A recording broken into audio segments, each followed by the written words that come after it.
A multitude of small goblins, armed with all kinds of weapons, attacked the man standing in the middle of the room. Other weapons flew towards them, smashing the goblins' heads. One after another, they flew to the sides, receiving blows. It was the weapon of the young man standing in the center. It flew by itself and destroyed enemies. The goblins stood there in confusion, as their fellow goblins were torn apart. The young man fought with everyone, without making a single move, without even lifting a finger. An arrow flew towards him, but the weapon immediately stopped it. The young man noticed a goblin with a bow in the crowd who looked nervous. He noted that the enemies broke in, relying on numbers, and even fired without warning. If they think that Ban Yuan came to the dungeon relying only on his skill level, then they are deeply mistaken. The young man uttered the word Bang Manga, and his weapon was transformed. A grenade launcher appeared next to him and aimed at the opponents. Ban Yuan gave the command, and the weapon began to operate. When he was 4 years old, he began to read the book in the original language. His parents realized that he was very smart. His mother was surprised when he managed to learn English. However, the father realized that the child could not know the language of a country he had never even heard of, because no one taught him this. At that moment, an elderly man burst into the room and declared that Yuan had inherited a rich bloodline. It was his grandfather. He was glad that a child had finally been born who could fulfill the family's long-held dream of returning the Tower of Babel to their family. There was silence in the room because no one understood what he was talking about. Grandfather continued, claiming that the Tower of Babel really does exist. He took a notebook and pencils, saying that he would borrow them from his grandson, and began to draw. He also said that long ago, in a world full of chaos, their great ancestor had an unusual ability. He could give people the opportunity to understand each other. He showed a drawing and explained that thanks to this ability, the ancestor led people and built a tower that never collapsed. This was the Tower of Babel. Little Yuan was shocked. He didn't understand what kind of tower it was.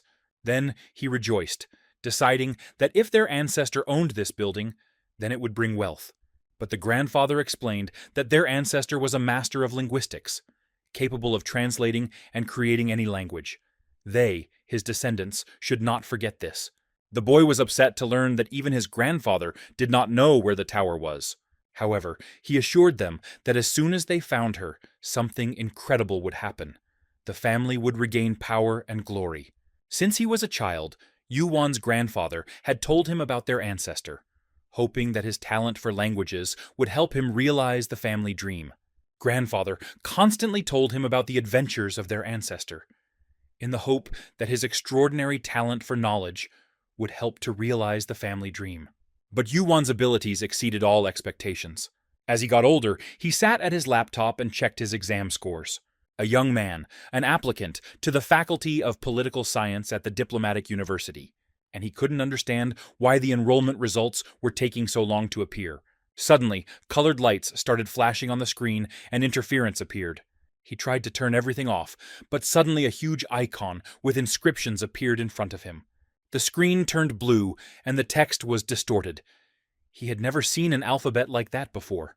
The screen showed that Yuan's documents had been accepted into the best academy in the alternate reality.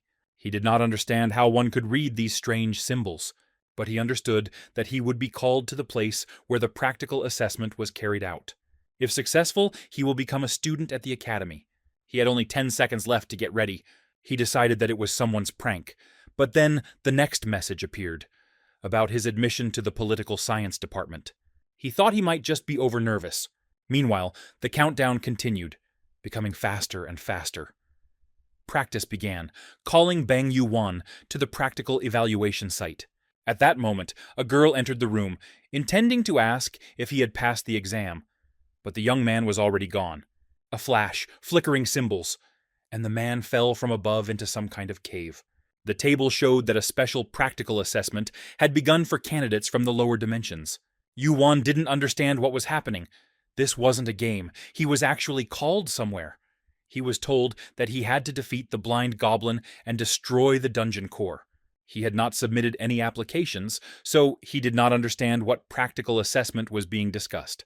Turning around, he saw unknown creatures. They heard him and began to look for prey. Yuan realized that they were talking about him. And now he too understood their language. Does he really need to defeat these monsters to get out of here? It all felt like a game or a visual novel, but what was happening felt eerily real. My head hurt. The world around me seemed real. He remembered. The goblins were blind. If he wanted to survive, he had to fight them. But he didn't know how. Modern people don't even know how to fight a chihuahua, let alone a monster. He falls over from impotence. A loud, booming blow is heard nearby. The walls shake. The air seems to be compressed from the force hidden in this sound. Yu-Won instinctively presses her hand to her mouth, trying not to make a sound. Her heart is pounding in her chest, and anxiety is pulsing in her temples. He didn't know if the creature that attacked him could see him. He takes a deep breath, trying to regain control. The fear hasn't gone away yet, but his mind is taking over. A goblin appeared next to him, preparing to strike again. Yu-Won dodged masterfully. The boy lies on the floor, and the other goblins try to figure out what that sound was. One of them points in the direction from which it came, the other is unsure. One of the goblins claims that the man is definitely there and cannot be missed. Yu-Won understands that these creatures are blind, but have a high sensitivity to sounds and movement. They don't seem to just attack, but to chase their prey, coordinating their actions with each other. He realizes that no matter how well he hides, he will still be found. If he doesn't want to die, we need to come up with a plan quickly. He begins to observe the goblin's behavior and decides to use it to his advantage. There is no time to waste. He grabs rocks and throws them to the side, distracting his opponents. The goblins immediately rush to where the noise was heard. When they reach the place, they find only 2 stones. At this time, Yu-Won picks up a boulder, deciding it's time to take action. He throws it with all his might at the head of one of the goblins. The creature is in shock. It does not understand how the prey managed to attack it from behind. It turns around with the bat, intending to strike, but accidentally hits its comrade in the face. The club cuts through the flesh. The second goblin's teeth crumble, and he groans in pain. Their language is a cry that the prey is resisting and must be destroyed. The goblin strikes again, but again hits his own comrade. The one with a disfigured face and a broken head, bleeding, staggers, losing his last strength. Both fall onto the cold stone floor, covered in dust and blood. Yu-Won's ears ring, and he momentarily loses his bearings. He freezes, not believing what is happening, and tensely watches every movement in front of him. An object comes into his field of vision, a thrown bat. But suddenly, something moves under the dead goblin's body. The second one, alive, wounded, breathing heavily, slowly crawls out. Their eyes meet. The moment stretches into eternity. Tension hangs in the air as if before an explosion. Yu-Won apologizes internally, but he understands that he tried to kill him and should have been prepared for this outcome. He raises his weapon, trying not to hesitate. If he can't finish off even a wounded enemy, he won't have a chance to get out of here. He kills the second goblin, realizing that he has survived this time. Sparks and glowing hieroglyphs burst from the goblins' bodies. A congratulatory table appears. The first hunt in the dungeon has been completed successfully. The reward is the power of the upper dimension. The Babylonian Codex is opened. A magic circle forms around his hand. This attracts the attention of the young man. He realizes that the power of the Babylonian code has been activated. The said power is provided by the owner's language diagrams. The hieroglyphs are registered. Unlike phonetic symbols that represent sounds, these signs convey a concept directly through their form. The common concept of the 2 goblins, life demons, was extracted. Yu-Won couldn't understand what this removal meant and what absorption meant. It turns out his abilities aren't limited to linguistics. He can extract concepts from his opponents. Absorption 0.2. Demon. Demons are essentially concepts that humans are unable to understand, retain, or separate. Such concepts can be captured in code and applied to other objects. He can either save them for later or apply them right away. Should he try applying them right now? He takes the plunge and brings the concept to himself. Absorption 0.4. Life. Increases the owner's life force to 10.4. His overall abilities and potential increase, and he feels more confident. Absorption 0.2 colon path. Increase in strength up to 10. The body becomes stronger, healthier. He clenches and unclenches his fingers and realizes that this is not just a sensation. The strength, the reach, the skin, everything changed. He truly absorbed the goblin concepts. Now it is clear to him what seizure and absorption mean. The bodies of the goblins from which the abilities were extracted disappeared, leaving only the clubs. If the act of applying a concept works for him, then he can apply it to other objects. It is indeed possible. Now he is able to leave the dungeon. He is confident that now all his enemies will be defeated. Using the unlocked power, he quickly cleared the dungeon of blind goblins. Then he found the core and destroyed it. A new table appeared. He was congratulated on passing the practical test of the special exam for lower dimensions. Now he will be moved to the dormitory. Yuan expected to go home, and so he was surprised to find himself in a completely different place, a world he had never seen before. It was the United Academy. He found himself in a luxurious room, not understanding where he was. He was congratulated on passing the practical exam and being granted the status of a temporary student. The table stated that he should carefully put on the provided uniform and attend the interview. He had to wear the uniform of the United Academy. It seemed ridiculous to him. After all, he had just passed a deadly test, and now he had to be in a school uniform again? They almost killed him, and now they want to interview him. Yuan decided that he would definitely tell the person in charge of this. At the very least, he will demand compensation for such a brazen move. He opened the heavy door and saw a very pretty girl. She had green skin, and he couldn't tell if she was an alien, but she was certainly beautiful. The girl introduced herself, Yumina, professor of magical combat at the United Academy. She congratulated him on passing the exam and told him that the entire faculty had watched him pass it. He was the first student in 500 years to create a new artifact during the test. He was transported here without knowing anything and almost died. But the professor was delighted. This was an exceptional case, even outside the framework of the special exam. Perhaps their worldviews differ because they are from different dimensions. This is a strange academy. He was about to leave after the interview, but after looking out the window, he changed his mind. He asked the professor what kind of column it was. She replied that people from the lower dimensions often do not know anything about the unification or the column. The column is the reason why the United Academy was created. Great talents from all dimensions are nurtured here, and they help them reach the summit tower, the last hope of all worlds. A dungeon among dungeons, the source of all the secrets and dangers of this world is the Tower of Babel. He realized this is what he had heard so much about. Everything they said turned out to be true. He remembered hearing about monsters infesting the tower, but it didn't matter. Ban Yu-1 will swear he will return the glory of his family and everything that belonged to his ancestors. Then he decided to enroll in the United Academy. Thanks to the professor's special attitude, he was temporarily returned home. He gathered the whole family and told them what had happened. Grandfather was happy. Finally, his grandson had found the Tower of Babel. Now, he was in the lower dungeon of the Unification, inside the Hobgoblin Cave. Active preparation for admission has begun. He had fought the monsters, and now they were all dead. He walked calmly past. Finally, it all worked out. Before, he was limited only by his linguistic abilities, but now everything is different. The Babylonian Codex allows him to verbalize, absorb, and manipulate concepts of objects. Having defeated the enemy, he is able to recognize and master his concept. The more concepts he collects, the stronger he becomes. The concept was obtained in the first dungeon, the Cave of the Blind Goblins. He put it into his club, strengthening it and turning it into a weapon. Now this formidable weapon is the Bat, a mace imbued with ghostly energy, the first artifact created by Yuan. It opens on command, is capable of transformation and acting autonomously. The boy thanked the weapon and the lucky chance that allowed him to create it. This brought him a good result in the assessment. But now it's time to sort out the loot and check everything against the Codex. Among the concepts received from the sponsors, there was something new: the soul. He noticed that the weapon was behaving strangely and wondered what was going on.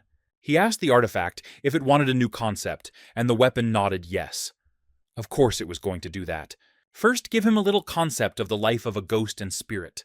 Until now, even the smallest concepts he received, he transferred to his mace. Combined in perfect harmony, the concepts caused the transformation of the artifact. The concepts of Ghost 2, Beast 5, and Spirit 4 automatically merged. The ideal energy led to a fusion that went far beyond ordinary existence. The young man couldn't understand Could it be that one of the concepts he had been using had suddenly transformed? Through transcendental fusion, a new entity, Ghost Beast 10, was completed, and a snake appeared before him. By combining the symbols for ghost and beast, he got Ghost Beast. It was like a fantasy. He decided to touch the snake. He just hissed in surprise, but he allowed himself to be stroked. His personality remained the same. The weapon is still capable of transforming into a magical gun or shield. At least, the young man hoped so. After this, the snake bit his hand, and the young man gave him a name, Ava. Now they must check the growth status before returning. Based on his experience, life is like a level in a game, and seems to reflect physical characteristics. However, for some reason, his soul characteristic was especially high. His abilities, such as all-seeing eyes, perfect pitch, and Babylonian mouth, are possibly related to his limbic skills. Later, he thought about Eva. Did she really think that now she would have the opportunity to surprise others? But it's okay. The main thing now is the pace. He has no intention of retreating and intends to return back to the entrance ceremony of the United Academy. There were several notices posted at the entrance to the academy inviting students inside, and they all headed there. Inside was a huge hall with chairs and a notice board. An important speech was about to begin. Yuan also appeared among the students. Many monster-like creatures immediately took notice of him. He noticed how many people had gathered there. Everyone sees him, and he sees everything too, thanks to his eyes, which are able to read the aura and spirit of the target, depending on his skill. As expected, unlike him, who had special clearance for the lower dimensions. The ordinary students who got here through regular selection looked very strong even at first glance. He wondered where his place was, but then his attention was drawn to a strange shadow behind him. Some students started saying that if he was from a lower dimension, then he shouldn't be here, and it would be better to just disappear. But he just muttered something and left. As expected, the students who had passed the regular selection had a high opinion of themselves, and discriminated against him solely because of his background. Even here, those who have power and authority look down on those below them. At that moment, someone called him and pointed out that the special selection students were in a certain area. He saw 4 chairs standing apart from all the others. There were students from the lower dimensions sitting here, and it felt like they had been banished. But something strange about these guys caught his attention. Are they really specially selected students from the lower dimensions? Yuan remarked that their seats were simply amazing. The guy who called him turned out to be Eastlight. He really seemed to radiate light. It was his cute roommate, whom he met in the dorm before the entrance ceremony. Their first meeting was unexpected. S-Light was in armor and threatened with a sword, demanding to know who he was. Then Yuan became very scared. He pointed to his clothes. Wasn't it obvious he was a freshman? The blonde, realizing the misunderstanding, apologized, explaining that he was a little nervous after the practical selection. Yuan noted to himself that this guy who looked like a prince from a fairy tale was quite hot-tempered. However, he was the first to apologize, so he wasn't that bad. The blonde man asked in surprise if Yuan had encountered anything difficult during the practical exam, since even a beginner who only knew the basics could easily deal with the goblins. Yuan admitted that they had gotten too chatty, and he hadn't even had time to wash his face. Since arriving here, he hasn't really talked to anyone. Having started to undress, he was going to tidy himself up, and he asked where the shower was. S-Light told him to go first. S-Light was very embarrassed. This made Yuan a little embarrassed, and he didn't like this awkward feeling. Later, he approached the girl sitting next to him and said hello. She had light pink hair, and her hairstyle resembled cat ears. He noted to himself how cute she was, and even blushed slightly. Then he walked up to the next girl. She caught his attention with her unusual eyes. The whites of her eyes had a grayish tint. The girl noticed a strange object wrapped around his hand, and I found it curious. Then Yuan realized that it was about the snake that was wrapped around his arm. Everyone immediately began to look at the animal with curiosity. S-Light realized that this was the same snake, the same artifact that was before, but now transformed. He was amazed at how Yuan had managed to change him in just a few days. One of the girls even asked permission to touch the snake. The white-haired girl introduced herself at that moment. Her name was Dokgoyen, and she was the daughter of Master Murim. Yuan also introduced himself and asked if she used martial arts or created gusts of wind between her palms. Suddenly, everyone around laughed.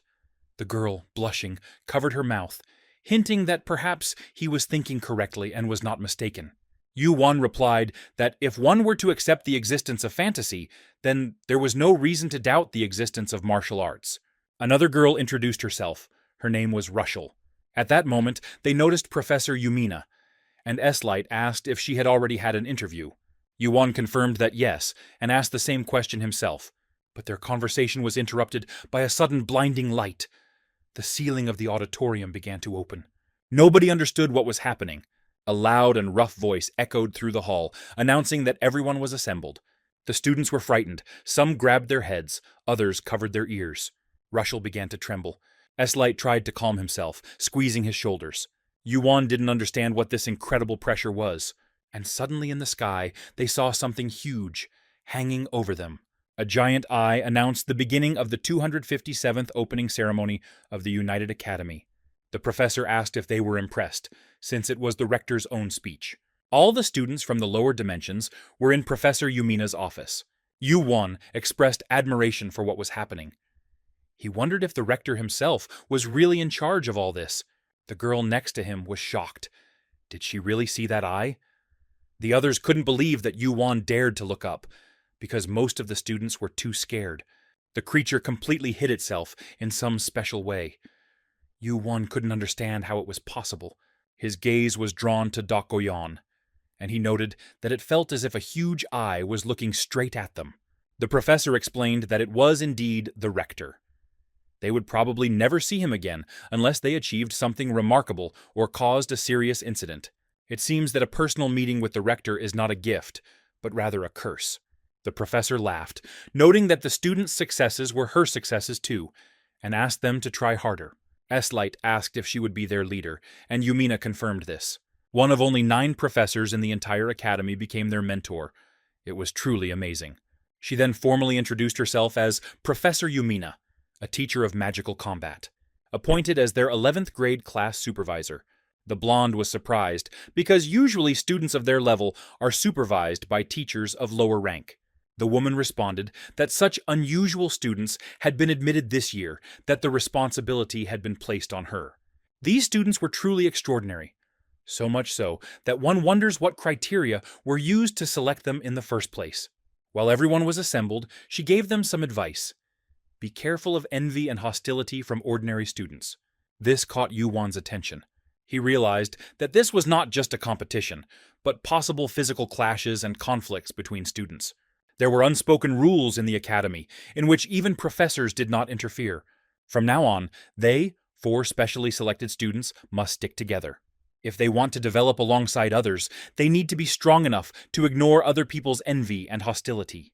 Moreover, they are now partners who will climb the tower together until the end of their training. The woman announced the end of the conversation, saying that the academy had prepared gifts for them. She will explain all the details after they receive the artifacts. At that moment, the table in front of them lit up. Yu-won took out a necklace with a stone on it. It turned out to be their student ID card. With its help, they could enhance their abilities, gain access to all objects on campus, and even teleport throughout the entire territory of the association. S-Light appreciated the teleportation spell and was delighted by Professor Yumina. At that moment, they moved to another place. They were told that they needed to have their student ID with them if they wanted to get into the tower. Like it or not, they would have to keep a very close eye on this artifact. Rushel was surprised why only Yu-won remained in the office. Another girl suggested that perhaps it was because he was the only one who was able to sense the rector's presence. A little earlier, when they were all sitting in the office, the professor was discussing tea drinking with someone on the phone. At that moment, Dokgoyon thought that they were the only ones who were able to look directly at the principal. Meanwhile, Yu-won sat awkwardly at the table. It was his personal meeting with the rector, on the very first day, and yet it seemed he hadn't managed to get into any trouble. The rector said that Yu-won could look at him calmly. His true incarnation was not here. Then Yu-won saw in front of him a stuffed toy in the shape of a scarecrow with buttons for eyes. Yu-won didn't know how to properly address him, president or rector. However, he explained that he should be called master, and told why he had summoned him. Usually, he does not interfere with the student's learning process, If they are weak, they remain weak. If they are strong, they become even stronger. Whether they die in the tower or survive and gain power and glory, he does not care. He has only one goal, to see someone reach the top. Everything else doesn't matter. Yuan sat silently, not knowing what to answer. Strictly speaking, since the time of their ancestors, the Ban family has always sought to reclaim the tower, along with its power and glory. He was willing to risk his life for this purpose. However, he didn't know what the tower meant to the other students and why they went all the way to get to the top. Then he turned to the master and asked what exactly the tower was. He was silent for a while, and then replied that the tower was a test on the path to the divine. Yuan was amazed. The master added that this is why he does not interfere with the students' difficulties. But this time, he makes an exception. He sees in the boy the greatest potential he has ever met. Using magic, the master caused the amulet to fly out of Yuan's pocket. He said that he would take steps to help him climb the tower. The guy couldn't understand what had just happened. The master extended his rights to research beyond the academy. Now, he could go into any dungeon, but he had to remember to hone his skills before he began his ascent. The boy asked what he meant by outside the academy, but the master said that was all, and he created a round portal underneath him, which began to suck him in. Before he disappeared, Yuan heard that he had to improve his skills. If his successes are noticeable, new privileges will open up for him, including the ability to explore the tower alone. At parting, the master said that he would look forward to their next meeting. The guy appeared in another place and fell right on the professor. She asked how his meeting with the rector went. Yuan jumped back immediately, embarrassed. The woman explained that the rector always dismissed visitors like this, and that he was quite a strange person. From the very beginning, he was waiting for Yuan. Her attention was drawn to the amulet, and from it she realized that Yuan had received permission to leave the academy grounds. The boy couldn't comprehend how important it was. The master said that he should develop the missing skills as soon as possible. The professor explained that this was of great importance. He could now freely go into the outer dungeons and visit cities outside the academy at will. This means that he will have much more experience in preparation than other students. It is unprecedented to give such privileges to an ordinary student. However, Yuan took it his own way, as if he was simply too weak and was assigned extra classes. The professor said that she was usually too busy to leave the academy at this time. Although the association is an academy, everything in it is created taking into account the interests of students, which is sometimes inconvenient for teachers. Yuan will now have the opportunity to explore dungeons and visit outer cities in his free time. He would be able to enjoy the local delicacies as much as he wanted, and that was why the professor admitted that she envied him. She even recommended a good outer city where the Spring Temple was located. After the meeting, Yuan went outside and remarked on how beautiful the weather was. The professor mentioned that the wine for newlyweds prepared by the temple priests was truly fantastic. It is famous for its sweet, fruity aroma, rich bubbles, and long aftertaste. And that is what she asked for. In any case, he should have been grateful for the expanded inventory. While looking through the contents, he noticed one item. It was the same bag his grandfather had given him when Yuan returned home briefly before enrolling. Then the grandfather asked his grandson if he had prepared well for the departure, and he handed him the bag, saying that at the most opportune moment he should open it and take from it everything he needed. When Yuan did this, he found that there was pure gold inside. He couldn't believe that he could actually use it. Grandfather explained that this was the legacy of their ancestors, who dedicated themselves to searching for the Tower of Babel.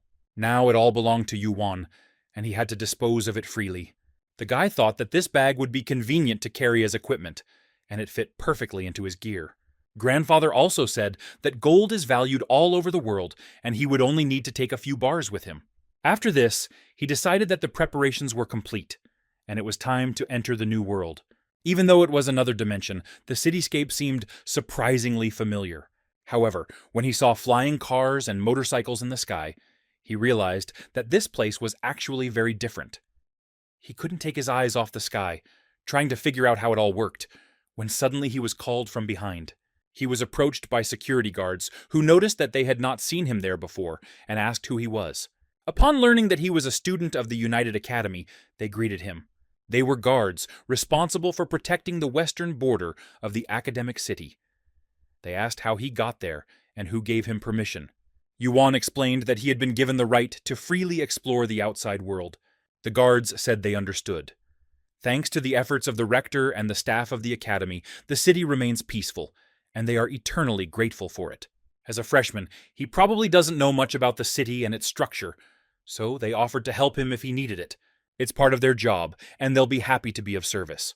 Yuan pointed to the flying motorcycle and expressed his desire to get one of them. The guards immediately looked up at the sky, and the guy himself asked how much they cost. Now here he is, riding his new vehicle. He steps on the gas and races across the field at breakneck speed. It reaches the cliff, bounces off, and continues flying in the air. And he really likes it. A little earlier, they had discussed with the guards that even the basic model costs 250,000 roni, which is actually quite expensive. Yuan then showed them the gold bar, thinking that he could exchange it and buy a flying motorcycle. The guards were shocked by the sight of the gold. Where did he get such a huge bar?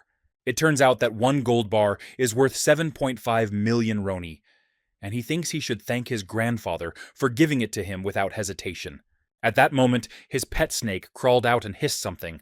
The guy asked her what she thought, because by adding the spirit and the ghost, he turned the Gior hoverbike into an artifact. Her name is now Lilith, and they should get along well from now on. The hoverbike was created by the guy by merging the concepts of spirit and ghost, thus making him a living artifact and endowing him with a will, like a snake. Eve hissed happily. Now he has already bought wine for the professor and created Eve, a younger sister. He has done everything that was necessary and thinks that now it is time to return to the academy. Now he sits at the table with a pain in his head and doesn't know what to do. Someone put a glass of water next to him. They say that this disappointed him. S-Light can't believe that after their meeting he left without saying a word, and now he comes back with a hangover. He apologized, but the professor insisted, and he couldn't refuse. It was the first time he got drunk. If he had said this earlier, then at least S-Light wouldn't have been waiting for him and worried. Doc Goyon noticed the badge on Yuan, the symbol of a class representative. He received it in exchange for becoming the professor's drinking buddy. The guy, in principle, is not against being a class leader, and S-Light said that Professor Yumina is responsible for them. If he was appointed, then this must be accepted. Doc Goyon suddenly declared that if anyone should represent the four of them, it should be her. After all, she is the strongest here. Afterwards, she asked Yuan if he agreed with it. S-Light interrupted them, saying that this was a strange way to express his thoughts. They were supposed to be equal comrades, but he felt that there was something that needed to be clarified about what she had said. Treating yourself as the best among them certainly doesn't feel right in the context of their future ascent to the tower. He also disagrees that the girl is the strongest among them, and she just smiles. Did he just say equal comrades? She thinks it's funny, because he's the same person who asked the professor yesterday if students could go through the tower alone. The guy started making excuses, saying that he was just curious. That's all. It doesn't mean at all that he doesn't want to go on the team with them. Yu-1 thinks that there is hostility brewing between them, and from the very morning.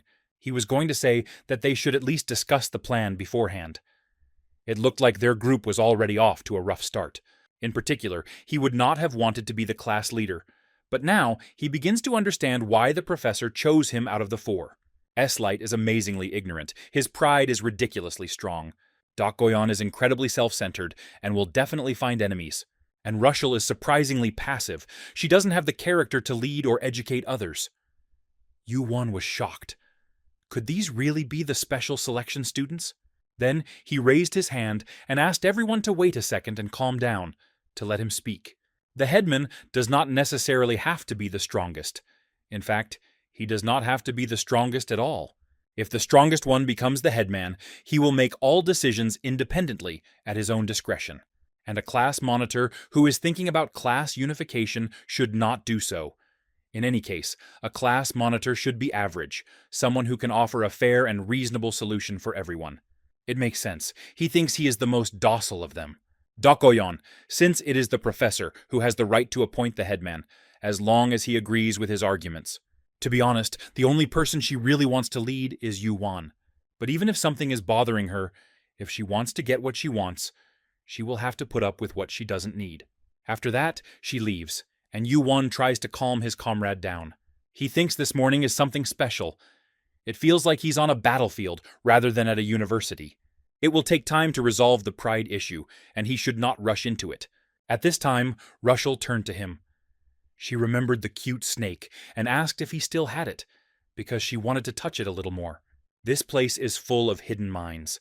The boy's first lesson as the class president of an 11th grade class filled with unique personalities started with difficulties. The creature, made entirely of stone, screamed that they were curious to know the abilities of people from the lower worlds. There was a galactic stadium. In the center was a man, and around him were benches where students sat. On one side, there were only 4 people standing. This was Yu-won's team. On the other hand, there are already student monsters. The judge said he thought the first lesson would start with light sparring and asked the others for their opinions. But the others started shouting, asking to be allowed to deal with these guys from the lower worlds. Everyone wanted to be the first. They even started fighting among themselves to see who would be the first to fight the humans. S-Light said that the combined academy divided the classes based on the remaining students' abilities. As expected, the first special class hates the 11th. Moreover, they thought that Yu-won was wearing something provocative, which is what started it all. They demanded that he take off the brooch. One of the students was not happy that this weakling dared to wear Professor Yumina's, also known as the Flower Goddess, brooch. How can he have the nerve to wear that right in front of him? He will never agree to it. He then cried out, asking the professor to let him test Yu-won's abilities first. The judge appreciated it and said it sounded good. Afterwards, he challenged the guy to a training fight with Erecto. Yu-won got into a fighting stance, not at all afraid, preparing for the fight. The professor sat in her office and could not understand what was happening. Why are the students in her class participating in a joint meeting with the special class on the very first day? And from the very beginning, it's practice in real combat. There was simply no way that a specially selected student from the lower dimension could hold his own in a sparring match with someone from the upper dimension class. This is what she must have thought when the schedule was made. She doesn't know whose idea it is, but she senses malice in what is happening. At this time, Yu-won raised his hand and apologized. He said his skills were still not good enough, and he didn't think he could learn anything from this fight. The professor thought for a moment, and then said that he had -3 points to start with. The man said that he still needed to go out for sparring. This is not an excuse. Yu-won couldn't understand what was wrong with this man. Why was he dragging him into this to humiliate him in front of everyone? He tried to explain that he was accepted as a specially selected student because of his unique abilities, not his combat skills. If he was interested in the abilities of a special selection student, wouldn't it make more sense to evaluate them differently rather than force them into a fight? The professor started shouting. Was he really going to teach him now? Whether it's a professor or a student, they all have to learn what they don't know. And anyway, isn't he Yumina's assistant? And another -5 points. Then the guy realized how he was going to play. After that, Yu-won suggested the following. Consider this week as a preparatory one, and hold the sparring itself next week. If only he could take a week off, enter the upper dimension once, and come out. He thinks he will have time to complete the preparations. There was silence in the stadium. The other students couldn't understand what he said. What other sparring in a week, and what preparations? What is he even talking about? His abilities are obviously at rock bottom. Does he really think he can prepare in 1 week? That he will have the opportunity to confront someone from a special class? The professor was angry. Now he simply ignores her and completely changes the schedule as he pleases. And yet she said that if that's what he wants, it sounds good. She announced that he and Erecto would have an official sparring match the following Tuesday. The format will be completely open, and the entire academy will have the opportunity to watch the broadcast live. Therefore, they must prepare well. Yu-won realized that the professor didn't just want to humiliate him. She wanted to make a big show out of it. The professor added that since he was the one who asked for the preparatory period, it would be better for him to show his abilities. He just turned his attention to Erecto and said that they would have an official match in a week, and that he is looking forward to it. Erecto found him very annoying. It wasn't that Yu-won expected a polite response from him. His goals were different. He was interested in the all-seeing eyes characteristic he has. Depending on his mastery, it allows him to better understand the aura and spirit of the target. As expected from a special class, Erecto's stat values are ridiculously unfair. But even so, compared to his comrades, he is nothing. And in order to climb the tower with these guys, Yu-Wan must surpass Erecto's level. He asked his friends why they were so gloomy. Were they worried about him? At this time, Dokoyan entered the field. Unlike the headman, she actually specializes in battles. She stated that she was interested in learning about the abilities of the special selection students, and she challenged anyone to a sparring match, saying that she was ready to accept any challenge. All the students looked at her with distrust and excitement. The professor was also in shock and did not know what to do. Yu-Wan noticed how everything around him suddenly became silent at that very moment. Even his all-seeing eyes couldn't fully comprehend the extent of the girl's strength. It was impossible for the first-class students not to sense her overwhelming aura. Doc Goyon asked, what was the matter? Should she really give up because of their lack of confidence? Then she called Erecto to her. She was sure that he was not one to back down, and he had to come out for her to crush him. However, he only became angry in response. Erecto must have been terrified. His original target was Yu-Wan, but now he was being challenged by someone he didn't expect. And everyone around him knew it. If he tries to save face and gives in to the girl's provocation, he's finished. He will be so injured that he will not recover within a week. Not that he cared, but it shouldn't have happened, and he tried to stop the girl. He said that he already had a sparring match with Yu-Wan scheduled for a week, and if she wanted to fight, she should wait for her turn. Yu-Wan thanked her for standing up for him, but added that he didn't need it now. He must prove his worth by his own efforts. Dokoyan thought he was just a guy who relied on tricks, but perhaps he has a little courage in him, and so she will let him have his way. She then challenged someone else to a fight and asked if anyone wanted to step up, but seeing that no one was getting up, she sighed tiredly. They were so loud just a second ago, and now, when a real threat has appeared, it's as if they've become rooted to the ground. Her comrades were waiting for her return. The rest of the students just silently clicked their tongues. At this time, one of the students, who was radiating powerful energy, said that he called people like them dogs. In his opinion, the weak and stupid always unite in flocks. They growl, pretending to protect their small groups, and this sight could not fail to please him. Yu-Wan couldn't figure out what was wrong with this guy. Even among the students of the special class, he seemed like a bird of a completely different feather. S-Light explained that this was Ortima, the ruler of the dimension of Ketius. The guy didn't understand what exactly his friend meant and what they were talking about.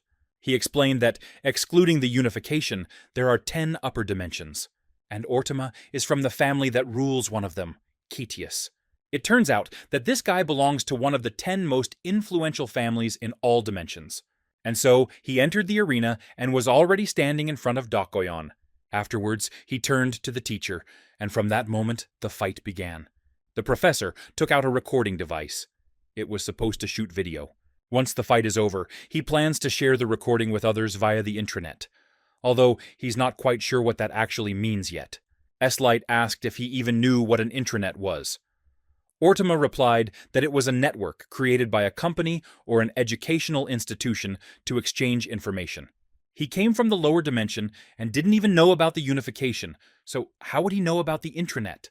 Events developed in a similar direction. They came across a channel with recordings and broadcasts from classes that had already taken place. Later, they saw a live broadcast of the stadium, where the action was currently taking place. It looks like the teacher really wants to embarrass them.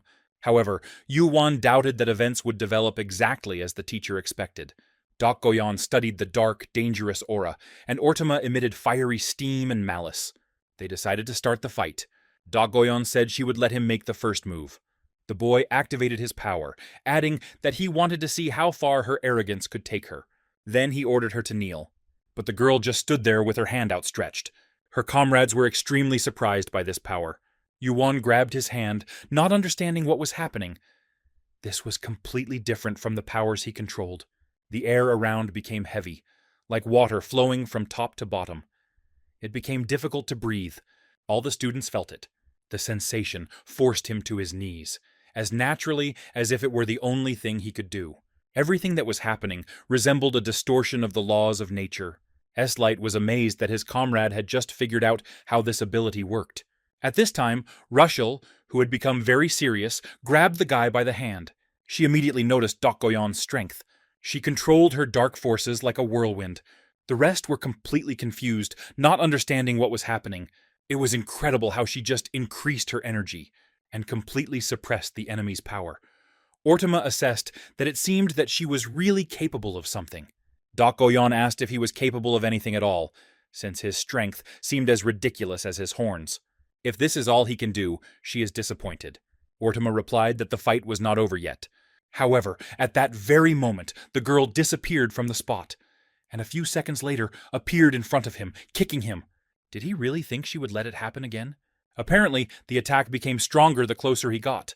Now Ortama had to use both hands. If you lack intelligence, you need to train your body better. This is what Dokgoyon said, appearing behind him. The guy turned around sharply to strike, but she immediately lunged downwards and grabbed him by the collar, after which she kicked him in the face, because, as expected, all his movements were constrained and awkward. She mocked him. Should someone really feed him with a spoon? This enraged the enemy. He activated all his powers, scolding her and rushing to attack. A surprised S-Light watched all this. He couldn't believe what was happening. She was dominating Ortamus, the ruler of Kitius. Dokgoyon crushed him without leaving him a second to think. Yuan noticed that it looked like Ortama was used to suppressing his opponent's actions and defeating them by distorting the laws of nature. But Dokgoyon continued to strike blow after blow, giving him no respite. The method he relied on didn't work for her, which is why everything is happening the way it is now. He has the power to suppress physical abilities, but he himself hardly moves. S-Light was surprised that Yuan could even see all of this. Dokgoyon fighting equally with Ortama, and the ban that befell them both. They are true students of special selection from outer dimensions. He wondered what was going on in this place. Ortama was clearly not happy with the way he was being defeated. How could some girl humiliate him like that? But in response to his indignation, he was again hit in the face. Dokgoyon asked sarcastically if he had come here to show off, or if she should cut off his horns because they were too long. At that moment, the enemy activated a powerful attack, hit the floor, causing it to crack, and Dokgoyon jumped back. An unusual halo appeared above him, and he screamed, "How dare she humiliate him!" He will never forgive her for this. If she wants to die, he will kill her right now, his eyes filled with fire. Dokgoyon just looked at her opponent silently and a little surprised.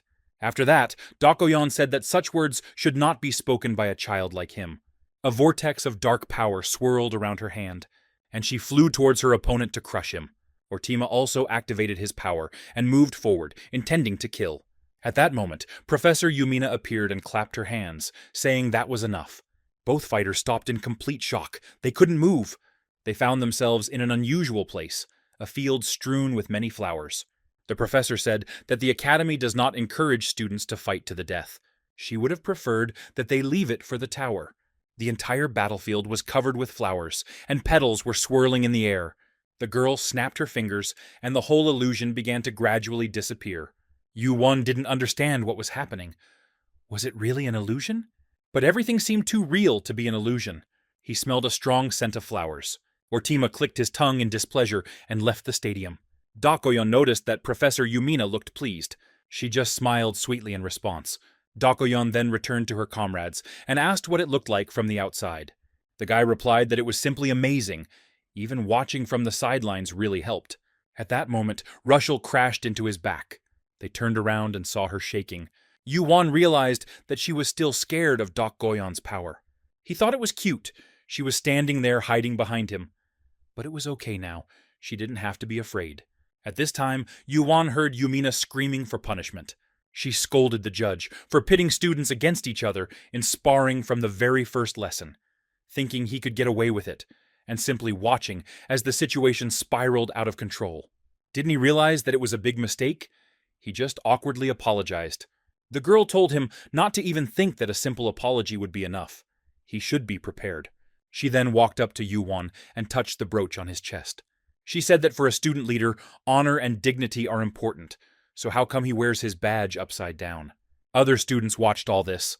Yumina said that she was now going about her business and wished everyone a good day.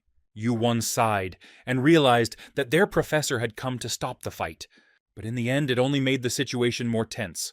After some time, the students sitting in the park were discussing that a girl from the lower dimension who had recently entered had fought on the same level as Ortama himself. Some said it didn't even look like an equal fight. The enemy was completely defeated. No one understood how this was possible because the girl was from the lower dimension. Others thought the newcomers who had recently arrived were simply amazing. Why were they all so cute? The situation seemed crazy. The gray-haired girl looked crazy, and people seemed to fall for newcomers just because of their appearance. Everyone watching the battle really liked Dokgoyon. Everyone was delighted by her strength. Later, the way Yuan was talking to Farrell caught their attention. Then, everyone saw Yumina come out onto the court. She approached the newcomer, and everyone did not understand who he was and why he was entitled to such an honor. This caused discontent. Yuan, reading all this, realized that the whole world was talking about them. Dokgoyon couldn't understand. Wasn't this strange? Could her opponent remain promising? It seemed impossible. After all, there was another person in that class who was more capable than the rest. She thought Yuan had a keen enough eye to notice, but he replied that he was too focused on her sparring. S-Light noticed that Ban was also mentioned in conversations. If they were afraid to talk about someone who challenged the best student, then they were taking it out on others. He also said that everyone was talking about it, but Yuan remembered something else. Did they really sit so far apart before?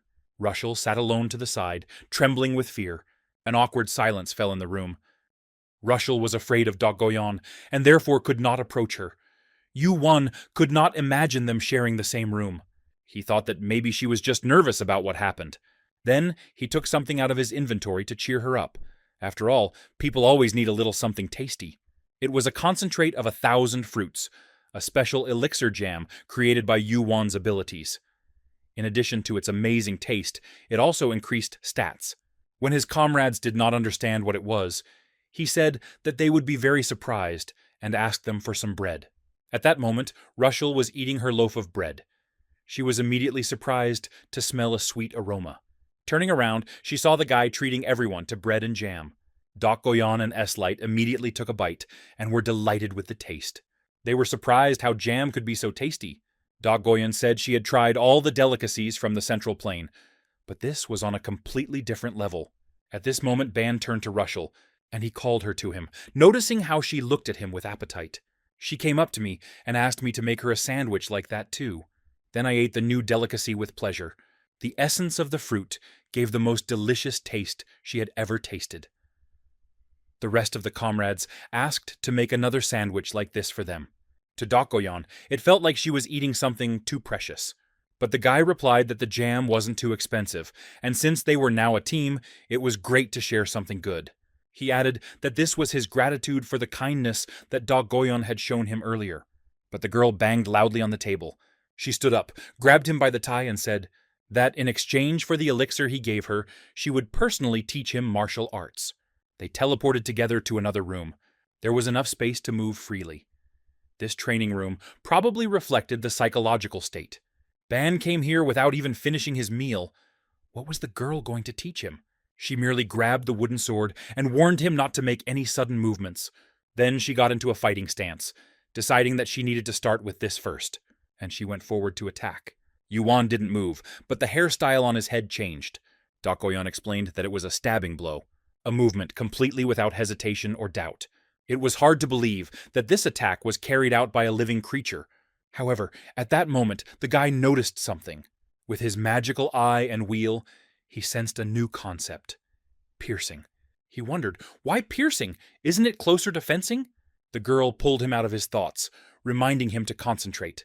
A thrust does not exist on its own outside of a combination.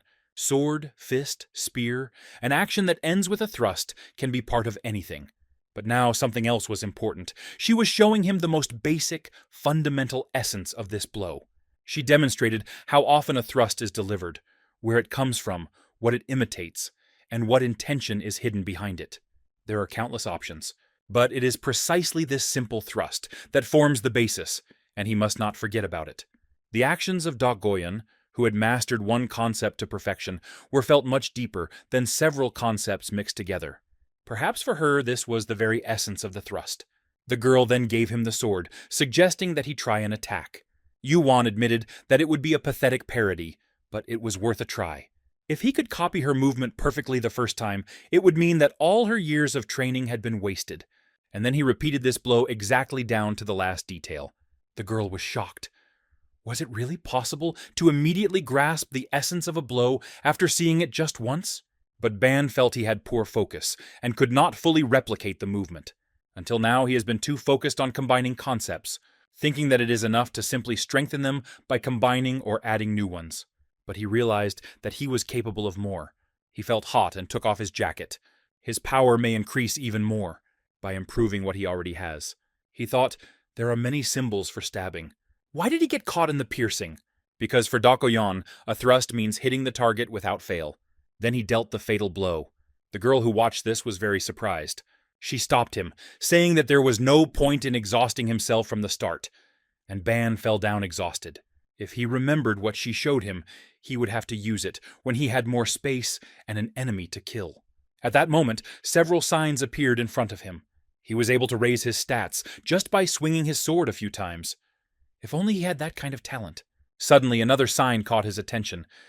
His stats had increased dramatically. He had just learned the concept of piercing, and it had already reached level 16. Fencing, despite all the efforts and battles with goblins, has also grown, now to level 20. His combat stats doubled, which seemed unrealistic. The girl didn't expect his progress to be so rapid. Who would have thought that he would be able to demonstrate the essence of the technique even with a training sword? Ban said that it was nothing special. He just repeated after the girl and didn't really understand what he was doing. But she objected. If he could so easily pick up and repeat what he had just seen, why couldn't everyone do the same? The boy replied that perhaps it was because Dakoyan was a good teacher. After all, he didn't just say that. The first time he saw her move, he immediately felt its depth. He was amazed. Could anyone achieve such a level of mastery? He was so moved that he momentarily lost track of time. At these words, the girl blushed. They didn't even know each other well enough, and he was already saying such embarrassing things so easily. Anyway, the boy really enjoyed learning from her. Now she can keep the elixir for herself. The girl said that it was hardly worth her time, and then he admitted that he didn't know how he could compensate. She replied that there was no need to worry. She smiled and said that in time he would be able to compensate her for this loss. So he should be ready. The guy was a little embarrassed. Classes were about to start, and it was time for them to go. Dakoyan was the first to teleport and disappeared from the room. Then the guy also started to disappear, thinking about what Dakoyan might really be like. At this time, Rushel was walking down the corridor, staring at her gadget. Suddenly, other students stopped in front of her. One of them leaned against the wall, and he called the girl a beauty, after which he asked where she came from. The girl was very scared and didn't know what to answer. Suddenly, someone's hand appeared in front of him. It was Eslight. He tried to defend the girl by saying that she was in the same group with him, and asked what they were trying to get from her. The student who was addressing the girl shouted that the lowly ones from the lower dimension had imagined it, as if they could mix with someone, and tried to kick out Eslight. At that moment, Yu-Wan and Dakoyan teleported towards them, which immediately attracted the attention of everyone nearby. The girl noticed that everything was starting just in time, and Ban asked what his comrades were doing. The students dispersed, discontentedly advising the boy to look around more often now. Rushel thanked the blonde for his help. Ban asked what was wrong with these guys and what happened. Later, they all ended up in class together. The teacher said that the history of the unification began on the initiative of the rector of the academy, from the moment when a tower appeared in the main dimension. At this time, someone from behind took a photo of Rushel, intending to add the photo to their collection. Another student added poison, saying that he didn't understand why a butterfly like her was planning to conquer the tower. He said that she should look for a more suitable occupation for herself. He added that if she worked for a student from an influential family, she would be spoiled there. Her friends, sitting nearby, heard the ridicule, but remained silent. Ban realized that no matter where you are, there are nasty people everywhere. He wondered why the professor wasn't reacting in any way. Was he ignoring or not hearing what was happening? At that moment, Eslight stood up from his desk and turned to the professor, asking him to intervene, since some students were making noise and preventing him from concentrating on the lecture. The teacher turned around, confirmed that this was indeed the case, and addressed everyone, reminding them that they were not allowed to talk during the lecture and that they had to concentrate on the material. He then went on to talk about the period of unification. Some students immediately began to look at the blonde and began to insult him. They thought he was showing off just because he was cute, and it was because of him that they couldn't get Russell's number. After that, rumors appeared that they were dating. The students began to discuss Russell's appearance, her figure, and openly laugh. S-Light was furious. He squeezed his hand so hard that he broke the handle. At that moment, Yu-Wan put his hand on his shoulder and urged him to calm down. He asked if he was really suggesting that she back down, despite everything they were saying about his classmate. Yu-Wan replied that there was nothing that could be done in this case. Fighting would be stupid, and he didn't like getting involved in things like that. Causing trouble during class would only make things worse, and the boys decided they should just ignore it. Yu-Wan went to another app and noticed that there were other ways to solve the problem. He said that these students are talking about them behind their backs, and will definitely get what they deserve. He chuckled and began broadcasting all the dirt they were saying in real time. On the column behind the students was his snake Eva, who was filming. People watching the broadcast immediately began to actively discuss what was happening, and everyone did not like it at all. The guy cleverly named the broadcast The History of Unification to subtly draw public attention to the situation. He was sure that he wouldn't let these guys get away with anything so easily for what they said about Russell. The students noticed the broadcast and started looking for the camera. One of them noticed a snake under the ceiling and pointed at it. They jumped up from their seats and tried to remove it. It is unclear how she got there, but the professor noticed all of this. He considered their behavior in the classroom outrageous. Last time they were disturbing, and now they were making a mess again. He demanded that they state their names and declared that they were being expelled from the class. While they were trying to justify themselves, the teacher used magic to drive them out of the room. He added that he would give them bad grades until the end of the school year, and advised the others not to disturb the order of his classes, and to listen carefully. Ban thought that 2s for everything they said was too few. It seemed too lenient. S-Light agreed. Russell replied that this was quite enough, and now she felt much better. She thanked them both for standing up for her. Ban admitted that he didn't do anything special, because he's not as strong as them. He just thought about what he could do, and his idea worked. S-Light added that he felt more at ease knowing that Yu-Wan was their class leader. Later they found themselves at the stadium. Someone called S-Light. Russell was scared and hid behind Yu-Wan's back. The same students approached them, but now with weapons. S-Light asked what they wanted. The angry students demanded an explanation from S-Light for yesterday. Because of the broadcast of one of them, their grades for the semester dropped from the very beginning, and now even their classmates have started to avoid them. 3 students stood before Light, drawing their weapons. The teachers didn't seem to even intend to intervene. It seemed that the faculty did not consider students from the lower dimensions to be human at all. At that moment, S-Light said something to the students standing in front of him. They bared their teeth angrily and demanded that he repeat it. The guy noted that, apparently, they did not understand his words and repeated them. If they want to hear something, they should ask politely, because now they behave like savages. Hearing this, all 3 literally trembled with anger. One of them brought a sword to S-Light's face and declared that he had no right to talk to him like that, because he was just a non-entity from the lower dimension. However, S-Light immediately pulled out his golden sword, which began to glow. All his comrades were shocked by this sight. Yu-Wan didn't understand what exactly happened, but a message appeared in his table that a new concept had been discovered. The sword was ablaze with fire, a bright light shone around it, and pollen flew. The enemy was frightened, and S-Light asked if he hadn't told him anything. After that, he put the sword to his throat.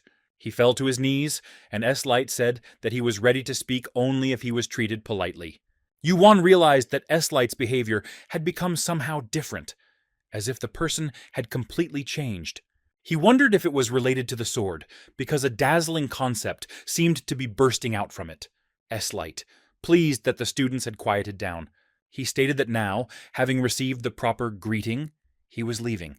The guy, who had fallen to his knees, could not move his legs. He was paralyzed from the pressure. The rest of his friends started yelling at the students from the lower dimension, and at Doc Goyon, accusing her of how dare she do this. But she just looked at them silently. After this, S-Light turned to the teacher.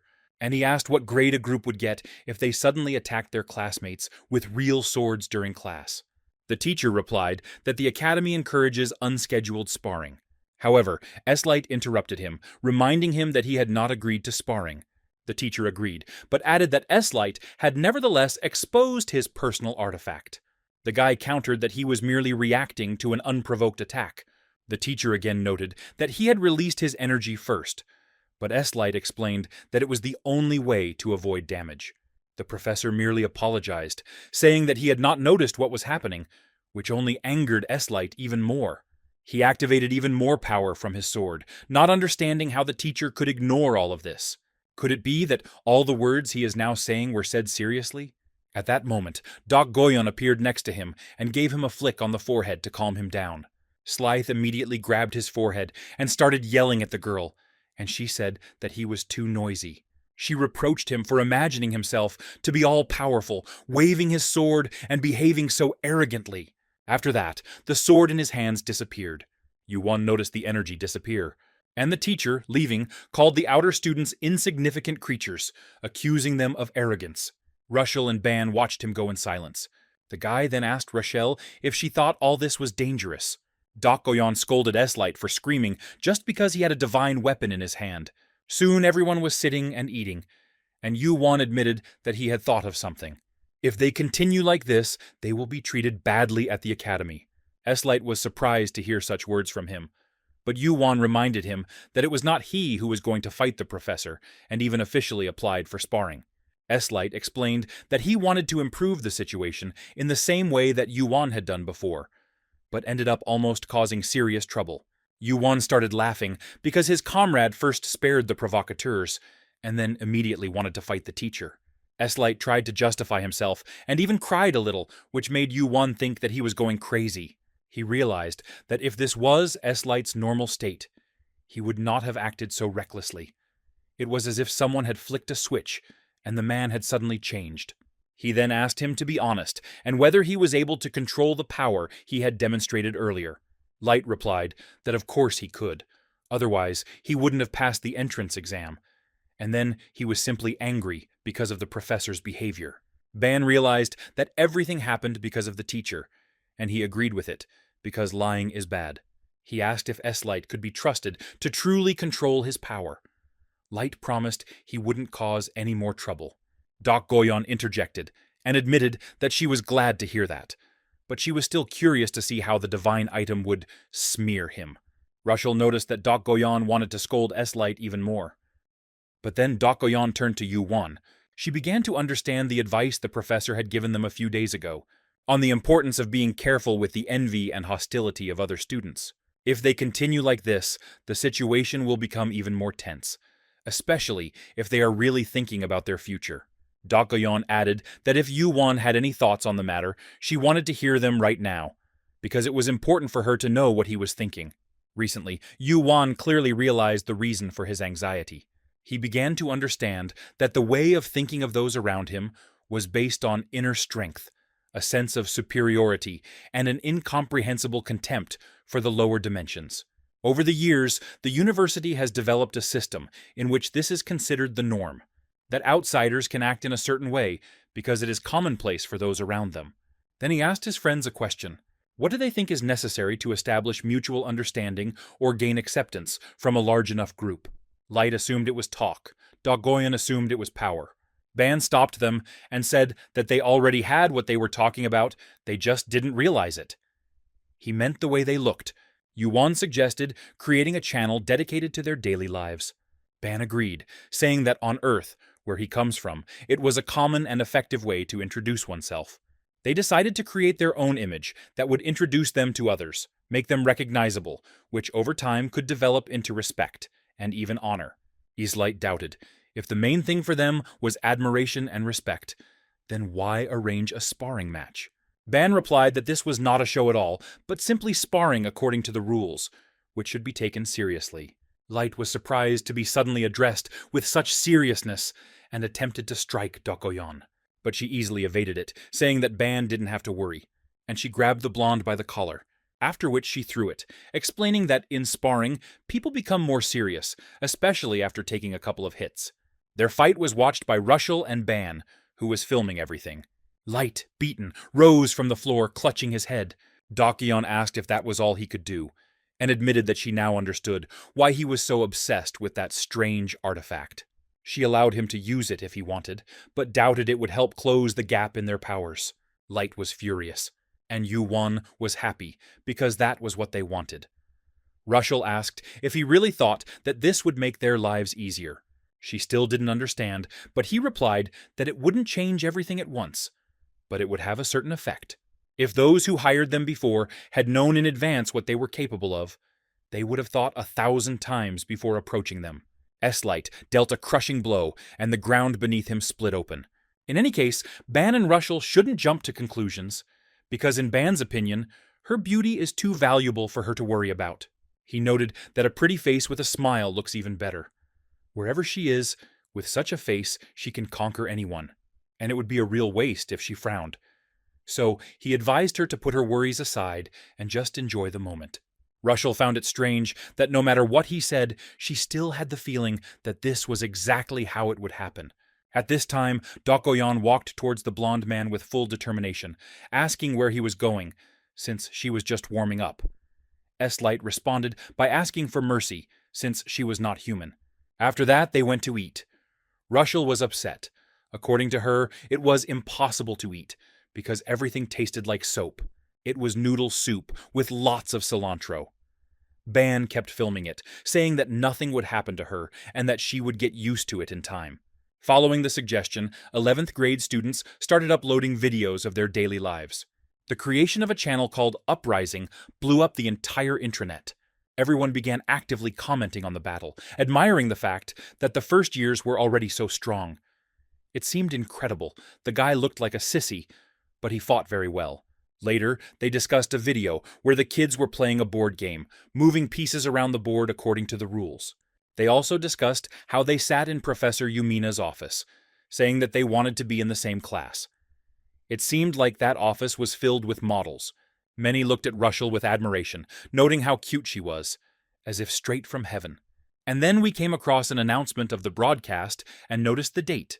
She must pass tomorrow morning, but tomorrow is the day of the tower's conquest. The students from the lower dimension watched the public's reaction and couldn't believe what was happening.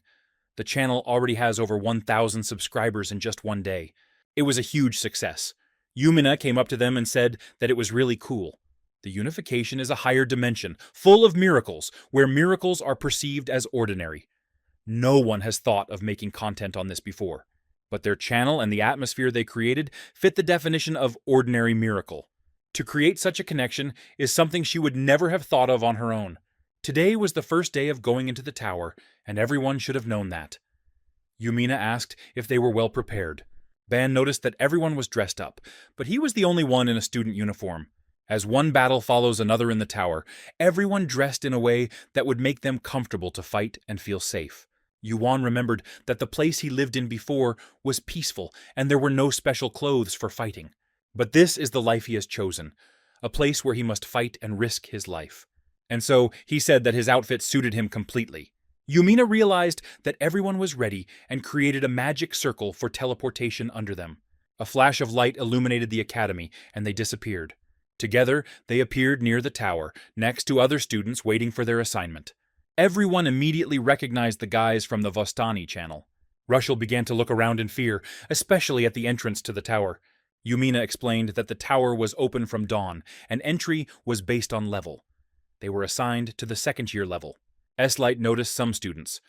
They were the ones who had been causing them trouble earlier. But now it seemed like they were looking at them differently. Ban pointed out that they were also subscribers to their channel. However, Dokyeon noticed one who was looking at her with the clear intent to kill. Today was supposed to be the trip to the tower, and in 4 days, the duel with Erecto. During this time, Ban calculated that he would reach a level that Erecto would not even be able to reach. Yumina noted that from a safety standpoint, it would be better to return before the weekend. But that decision must be made by the participants themselves. She asked how long they thought it would take to conquer the tower. Ban asked his comrades if they were thinking the same thing. They eventually decided that they would need 2 nights and 3 days. A mini-robot appeared in his hand, and he confidently said that they would return on time. They went to the tower, and the professor wished them luck and asked them to take care of themselves. Ban mentally turned to his ancestors, just to have them look at him and wait. Earlier, the professor asked Ban if he was going to film inside the tower. He replied that yes, he wanted to capture everything that would happen there. This will be done by a mini-robot, an artifact with a personality, created like Eve or Lilith. Yumina clarified whether he really thought the filming would be useful, since the tower is primarily distinguished by its continuously changing structure. S-Light agreed. If you read the manual, it says that the internal structure of the tower is constantly changing, and the equipment deteriorates very quickly. Each floor is called a room. When the party defeats a monster or clears all the traps in a room, the space itself transports them to the next one. In the unification, this unique structural change is called a shift. The more shifts a group undergoes, the deeper they descend into the tower. After clearing, a shift occurs, and they can never return to the same room. The new room will contain different monsters, stronger than the previous ones, as well as more complex traps. Dakoyan, while drinking tea, asked what would happen if someone died while climbing the tower. Ban wondered the same thing. What would happen if one of his friends died in battle? He realized that he had almost forgotten the most important thing. The professor noted with a smile that this was indeed an important question. In most areas of the tower, test subjects do not actually die. Even if death occurs, they are thrown back to the entrance of the tower. Their student ID records their progress, so the next time they log in, they pick up where they left off. This is exactly why they need a student card, and it should not be lost under any circumstances. S-Light asked if he could resurrect himself. Did that mean he could keep trying? But Dakoyan recalled that it said, in most territories. So there are places where subjects can actually die. The tower does not guarantee complete safety. Yumina praised the girl for her attentiveness. And she confirmed, yes, in some exceptional cases, death can be real. After that, the entire team found themselves inside the tower, and she entered into battle with the slime, Klausither, an infamous monster that devours all the explorer's equipment. S-Light cut the slime into pieces with his sword. Dakoyan pushed them away with a snap of her fingers. At this time, Ban tried to do something with the fire, but nothing worked. The concept of fire was clearly there, but it was impossible to extract it. In the dungeons, there were no such problems before, but in the tower, the abilities stopped working. Understanding the reason for this failure may be the key to unlocking his abilities.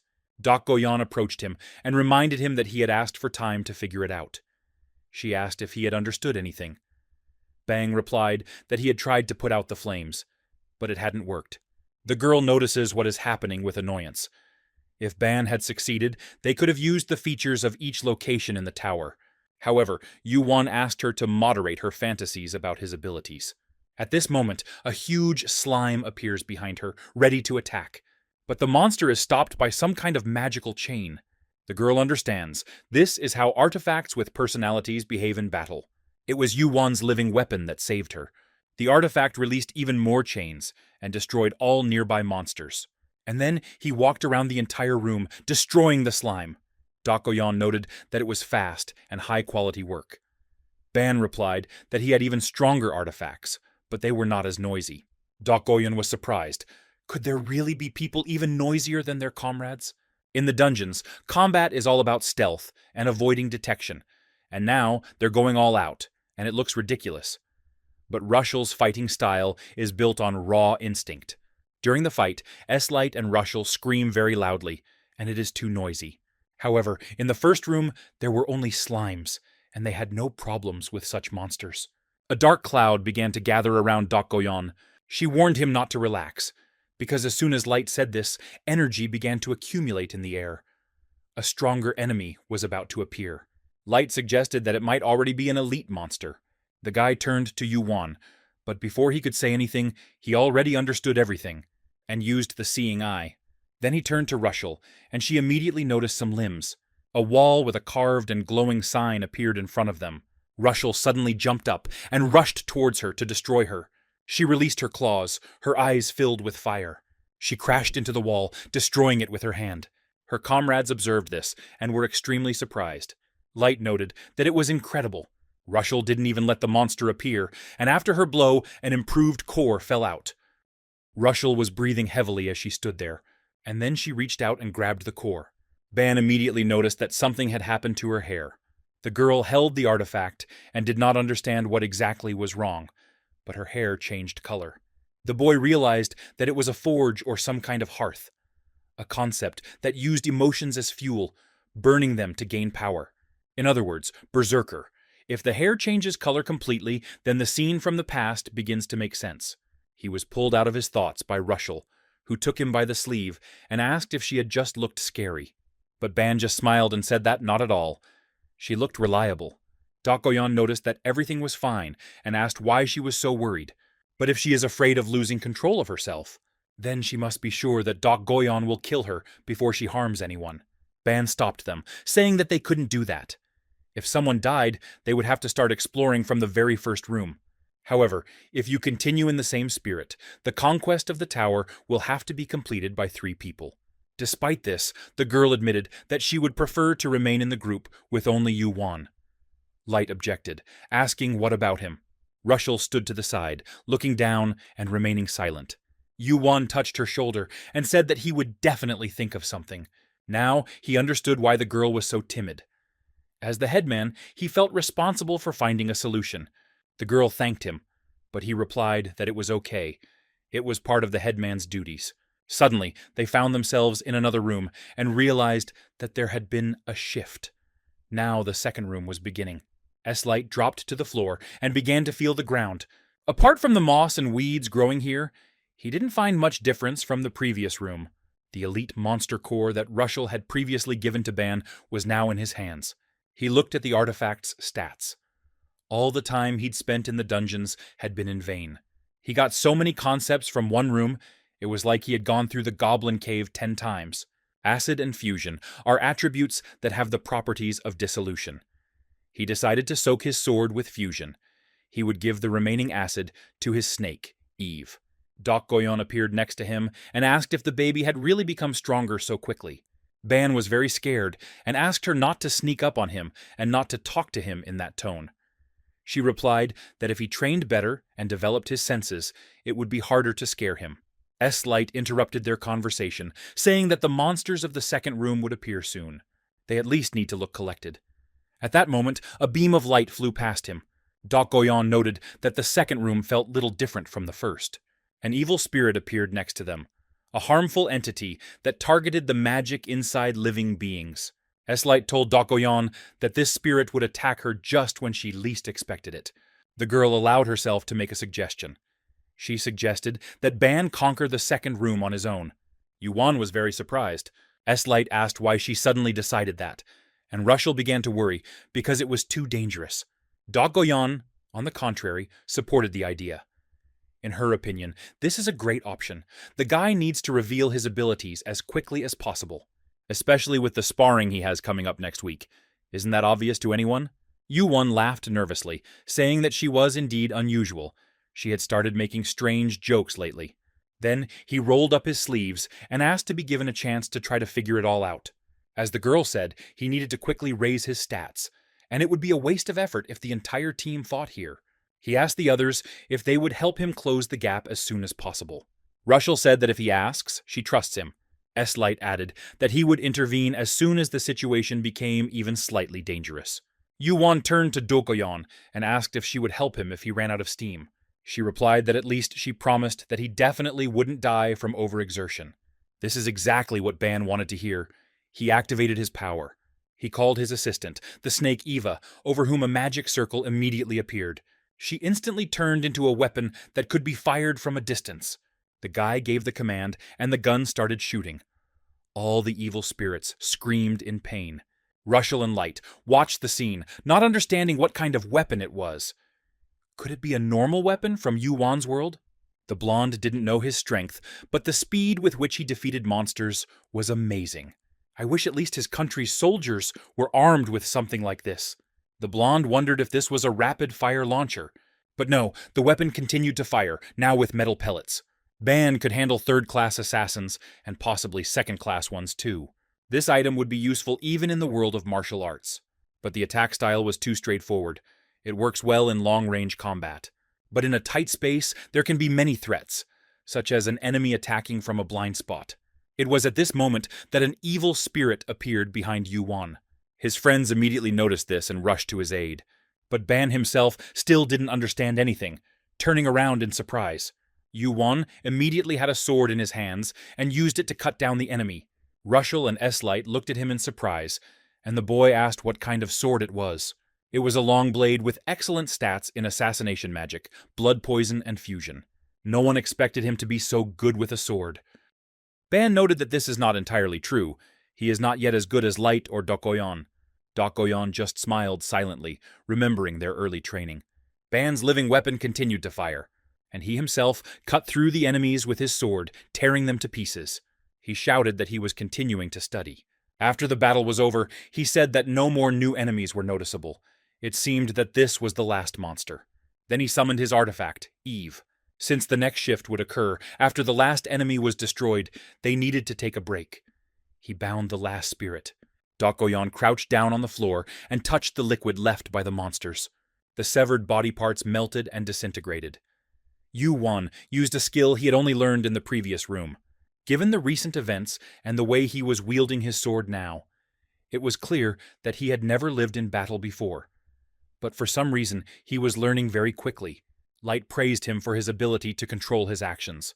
Dokoyon also praised, saying the final blow was excellent. If only he wasn't so focused on quick sword strikes. But still, it's much better than being a fool who has a sword but no brains. While Light and Dokoyon continued to quarrel, Ban stuck his hand into the portal, and he took out a soda from there, saying that his comrades were really something. He took a sip and decided to rest a little, but noticed that his comrades did not look tired at all. Their attention was drawn to the fact that he was eating or drinking something alone.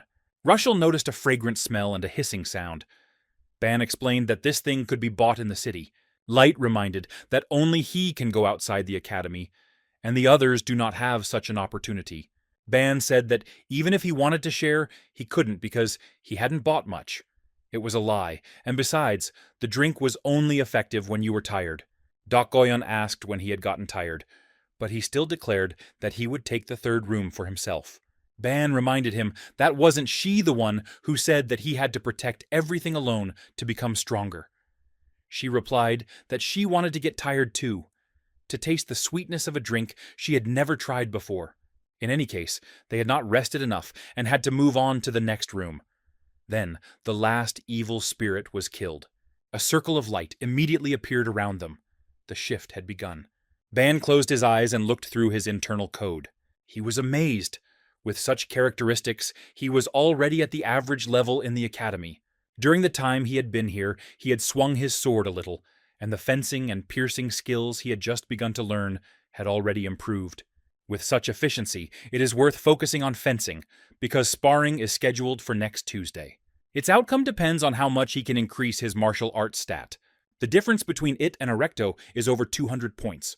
Frankly, there is no way he can close that gap in ability in just a weekend, no matter what he does. However, while training in martial arts under Dokoyon, he caught a hint. Acquiring skills is important, but so is improving them, especially when it comes to developing martial arts. If only Dokoyon could teach him one more move.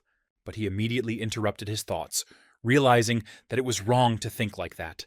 No matter how strong she is, it should not upset the balance in the relationship. So he took his time and just thought, because he still had time.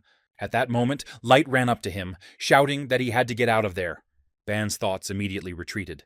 He realized that he was falling somewhere, but he did not understand what was happening and why he was falling. Rushel was flying down next to me, screaming in fear. Ban couldn't understand how it was possible that the floor just disappeared. Ban saw millions of spears, with sharp tips, sticking out of the floor below him. Yuan immediately summoned Eva, and a chain appeared. She turned around Rushel, and stopped her fall a few centimeters from the spikes. Ban himself hung from a chain, holding on with one hand, while simultaneously holding Rushel, who thanked him. The boy couldn't understand what had happened. Was it an unplanned shift? Why is the room so big and with a trap at the bottom? Dokoyon turned to Yuan, telling him that he needed to hurry up. The girl was standing on the ceiling, and Ban didn't understand how she got there. She warned him that if he stayed where he was, he would die. The guy didn't understand what she meant, but then a sound was heard behind him. More spears began to emerge from the wall, and they all rushed towards Yuvan to wound him. He didn't know what to do, because he couldn't just let Russell go. Seeing no other way out, he called upon Eve again, and a portal appeared. Ban jerked the chain sharply, and Russell flew to the other side of the room. He himself flew to the side, and the spears did not have time to touch him. Then he caught Russell in his arms, and asked if everything was okay with her. He apologized for the rough treatment. It was too dangerous, and he had no choice. They found themselves on a flying motorcycle, and he told the girl to hold him tighter. At this moment, more spear traps appeared. At the same time, Light fought off the flying weapon with his sword. Golden wings appeared behind his back, destroying all attacks with one blow. He didn't understand what was happening. During the briefing, the professor said that the traps don't appear until the 20th room. But now they are only in the 3rd, and the difficulty is already completely different. Light notices his friends on a motorcycle, and wonders with interest what Ban has summoned this time. Ban tries to dodge, but they are being shot at from traps wherever they go. Russell sits behind him and silently watches what is happening. She remembers how Yuan held her tightly after she fell, and she presses herself closer to him, hugging him. Ban blushes, not understanding what is happening. At that moment, an arrow hits the motorcycle. They continue to drive away, but the weapon still follows them. They notice Light, who asks what they are doing here, since he was doing a good job of dodging. He then asks what they summoned, but before hearing the answer, he states that he too has a question. What are they riding on? Could this really be a hoverbike from Ban's world that he's never seen before? After that, he asked where Dokgoyon was. Light realizes that he hasn't seen her in a long time, and that she may have fallen into a trap. However, the girl at this time was jumping from wall to wall, skillfully dodging all the weapons. Ban doesn't believe that she could have fallen into a trap so easily, and he assumes that she is simply observing what is happening somewhere nearby. Light didn't know what to do next, and how this chaos with traps would end. Ban replies that, according to the manual, they need to hold out for a while. He doesn't know exactly how much or how it works, but now Light should run in the other direction, and he himself will analyze the traps. More traps are activated, but for some reason they all seem to be targeting Light exclusively. Ban concludes that the trap's priority is likely moving objects. He realizes that they shouldn't have moved at all during those moments when they were in danger. At this moment, he notices the arrow and gets angry, because one of the weapons still managed to wound Lilith. He pulls the arrow out of the body of the triangular motorcycle and says that everyone needs to be informed immediately. No movement is allowed unless necessary. But if they stop moving, they won't be able to get through the room. At that moment, the arrow in his hand begins to evaporate. He is very surprised and does not understand what is happening. Did he just absorb magic and briefly study its concept? Then why couldn't he read anything in the first room? What had changed? He suggests that the reason is that he has enhanced his stats. But then he thinks it might just be a coincidence. Seeing the sword, he decides that he will not know the truth until he checks it. Everyone watches what is happening, including a surprised Russell. Ban again cannot understand what is happening. The sword in his hands is falling apart. He acquired the concept of decapitation. But why did it work on the sword? If you think about it, he saw something different from what he had seen before. At this time, he notices how Light is trying to dodge, but is already almost completely in the water. He let himself down, thinking that it was only the traps that he had to worry about. Who would have thought that they would also spill water? Something had obviously been mixed into the water.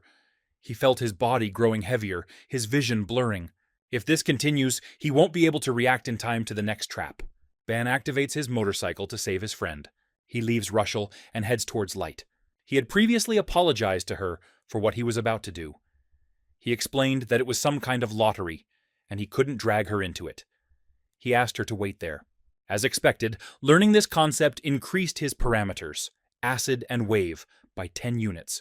As before, he touched the water, but acquired not water, but a wave.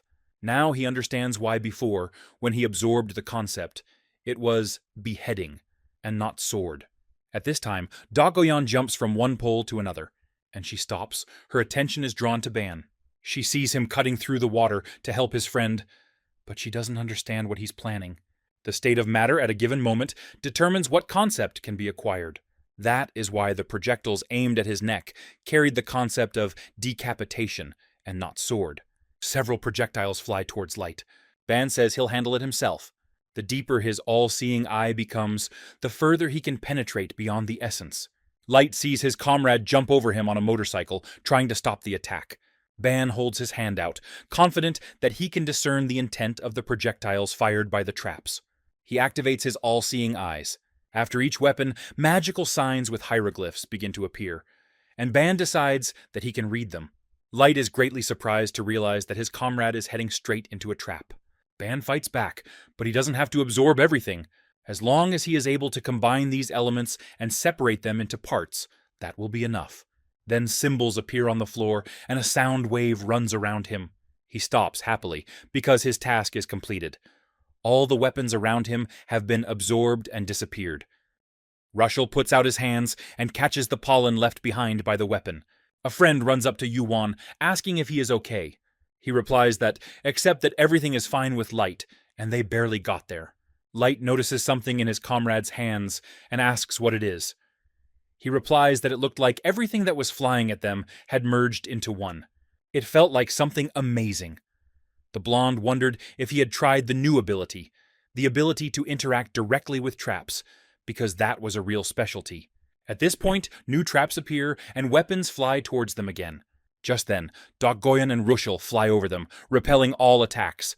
Dokgoyon says that if they don't correct this ridiculous habit, they will get into serious trouble one day. Ban thanks the girl, and she replies that he's been in trouble before, and let his guard down again. But it looks like this was the last trap. Light asks what kind of relationship this is. Aren't they communicating too freely with someone who almost died? They continue to bicker, and Yuan thinks that they actually get along well. No matter what they say, when things get dangerous, every single one of them rushes to help. Dokgoyon says that she was waiting for the right moment, because one day, when she needs it, she will definitely remind her of the debt she acquired today. They teleport together to the fourth room. Ban notes that the ceiling here is lower than usual, and at least they won't be attacked from above like they were before. He hopes so, and immediately activates his weapon. Banu shoots at the spiders that are approaching them. The guy is very surprised, not understanding what kind of monsters these are. These were tower spiders, unique monsters that can appear on any floor, regardless of level. They repelled all attacks. Light explains that the spider's stats are randomly generated, and it seems that his weapon is not effective enough. They will continue to fight, but it looks like Dokgoyon will have to intervene this time. Yuan can't believe that such powerful monsters have already appeared. Dokgoyon steps forward and covers Yuan with her hand, telling him to stay behind her. He must watch carefully. This is exactly what he was looking for all this time. The girl uses wind gust magic. A huge wave engulfs the opponents, sending them flying to the other end of the room. This blast seems more powerful than Eve's bullets, knocking out most spiders. Dokgoyon suggests that Ban finish off the remaining monsters. Then she asks if there is a ruler more merciful than her. Ban just smiles a little nervously. He tells Light to cover the rear and Rushel to watch the horse in case of a surprise attack. A sword appears in his hands. Dokgoyon is not his ruler, but he did not expect her to be so considerate. The spiders make strange sounds and come closer. How can he not be grateful for this? And attacks one of the spiders. His comrades are watching him. Yuan stands in front of the spider, pointing his sword forward, but trembling. He can't break through it. The spider is too hard. The monster's eyes begin to glow aggressively. The spider jumps towards the guy, intending to attack. But even in such a situation, there is always an opportunity to strike. He hits the spider with his hand right in the face. His friends are happy because they managed to win. However, if the enemy can't be cut down, then everything is pointless. He can't just keep hitting and retreating, especially when there are so many spiders around. Looks like the tower's spiders are still too strong for Ban. He already had something valuable from the previous room, and he didn't even think of using it. But now is the best opportunity. He connects the sphere in his hands with the sword. Artifacts evolve due to excellent compatibility with the owner. Now he has a long sword, bearing the name of the executioner. A huge pile of spiders rushes towards the guy while he tries to fight back with his sword. And so he decides to use his new weapon. It delivers a devastating blow, cutting through the spiders. S-Light is shocked.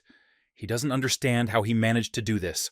Ban notices that the blow feels different, as if he had landed a clean blow. But it feels like I swung harder than I needed to. He decides to try again and do it right. Light comes to the conclusion that there are too many spiders, and they must help their friend. Dokgoyon notes that what he did with the sword was definitely something special. In a short moment, he was able to cut through enemies he couldn't even touch. How is someone capable of such intuitive, vague, and seemingly irresistible abilities?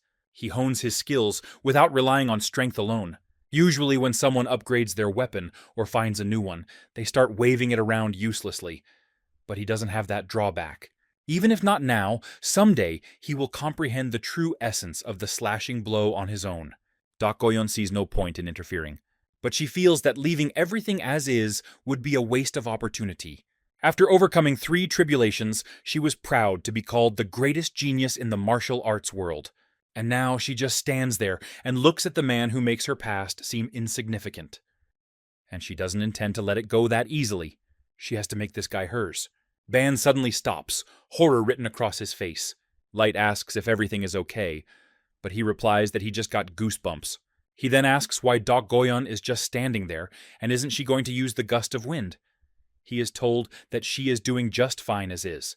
Then maybe he shouldn't give her the sugary drink, since she did it all herself. He runs off to get some soda, saying he'll only share with Rochelle and Light. At this time, they receive an external message. Right now, this notification comes, but Rochelle does not react in any way. It says that they all need to leave the tower. No one understands what is happening. This is a personal message from the rector to all students, and no one likes it. Goyon hasn't even had time to warm up yet. She hasn't received her sweet drink, and until there's an explanation, she's not going to believe it. Rochelle, who had been standing motionless until now, begins to growl and says that someone is approaching. Everyone immediately reacts to her strange reaction. They see a huge number of spiders and begin to understand why they were told to return. Now it becomes clear, this is what was discussed at the meeting. It is not surprising that the difficulty of the floor was not determined in advance. Goyon takes his student card, but there is no signal. She says the device has stopped working, and they are now completely cut off in this room. From the huge portals, many spiders with nasty paws burst out. This is the very phenomenon in which even students can die. A huge flock rushes towards the students. With claws and swords, they are ready to fight, despite the spatial heterogeneity. Earlier, the professor spoke about the possible likelihood of a spatial pirate invasion, especially when newcomers gather in the tower. The problem is that their anomalous invasion leads to the emergence of an unpredictable phenomenon, irregularity.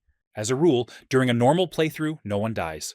But as soon as the situation becomes unusual, everything changes. The rules of the tower are turned upside down, safe zones become dangerous. The number of monsters begins to grow uncontrollably. The difficulty level of the rooms increases dramatically. At the same time, many other problems arise. The tower can no longer guarantee safety, and that is why such phenomena must be kept in mind. If they ever realize that they are facing an irregularity phenomenon, they should know that this is indeed an extremely dangerous situation. Together, they break out into another room, because it will be more spacious there. Nobody knows how long they will have to fight off spiders. Therefore, staying in a cramped space is too risky. The spiders are already running down the corridor, ready to fight. There are so many of them, it seems like they are endless. Goyon attacks enemies with his whirlwind, while Light cuts through spiders with his sword. He yells at the girl not to stop, but she replies that he should worry more about himself. Through joint attacks, they gradually destroy the spiders. The girl has already fought off dozens of opponents, having gotten this far. Dai and Bondine are also participating in the fight, and they are all pretty exhausted. Rochelle's hair had already turned more than half black, due to the use of her power. She doesn't say a word.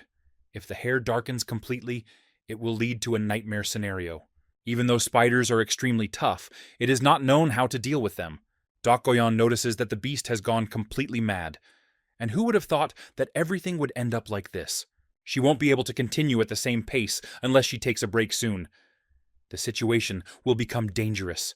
At that moment, she notices a drink in the guy's hands, which he hands to her, offering her a drink.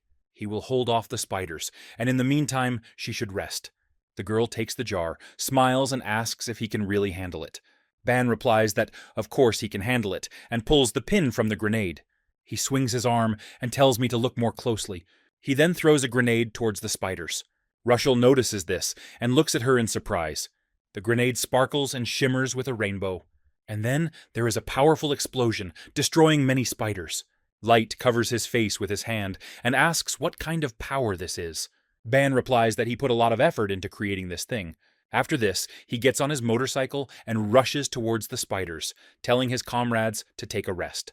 He notices that Rushel still has some power left, but it is too unpredictable to be relied upon. With the monsters constantly arriving, no one knows how long they'll last. Giving Light and Dokgoyon a break is the best option. If he can destroy as many enemies as he can, he will buy the others precious time. Suddenly, a sign appears next to his face. It says that the level of the Bloody Tide Sword has risen to 15, and he has mastered the concept of A's-lashing blow fluently, and the depth of his understanding has reached the 2nd level. He sees his sword turn red. The guy doesn't know how blood poison works, but I am ready to find out and test it in practice. He rides his motorcycle while swinging his sword, killing spiders. At some point, he notices that the trajectory of the blow has changed. It has become much easier to destroy enemies. The weapon's area of effect has expanded significantly. When Slash is empowered, the cutting power increases, and blood poison increases the attack range and radius. However, this comes at a price. The poison sucks out his blood. With each swing, he loses vitality, and this technique cannot be used too often. One of the fighters notices the strange aura of the sword and inquires about its nature. In response, he hears that Rushel has committed genocide among the spiders, and it is better not to interfere with her now. Ban believes that his comrades should not interfere in this. They need rest. Light objects, as he thinks they've had enough rest thanks to him. At that moment, they notice that the spider swarm has noticeably diminished. Dokgoyon points out that it doesn't look like the battle is over. Usually when a wave stops, it means the battle is over, or something stronger is approaching. Rushel, with a blazing gaze, loses his composure and fights with full force. Suddenly a portal appears, from which a huge spider emerges.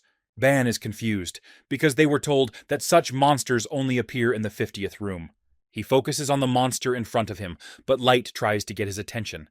Everything is going according to the expected scenario. There should be more monsters. They notice a second giant spider and can't understand how the situation could get any worse. 2 huge monsters, one in front, one behind. Light begins to doubt the reality of what is happening and wonders if anything written in the manual corresponds to reality. Dokgoyon, showing no sign of concern, calmly sips his drink. Rushel, blinded by rage, rushes with all her might to attack the monster. The boys notice how recklessly she attacks, having already been wounded by the spider's claws. And perhaps such determination will even play into their hands. Ban tells his comrade to stay close to Rushel. Together, they will take 1 spider each, one in front, one behind. He himself, together with Dokgoyon, will fight the spider that is behind. Despite his confident words about division, he himself does not fully understand what exactly needs to be done to defeat such monsters. First, he'll need a cleaving strike and blood poison. Otherwise, he won't be able to break through these monsters. Normal attacks might not even work on such huge targets.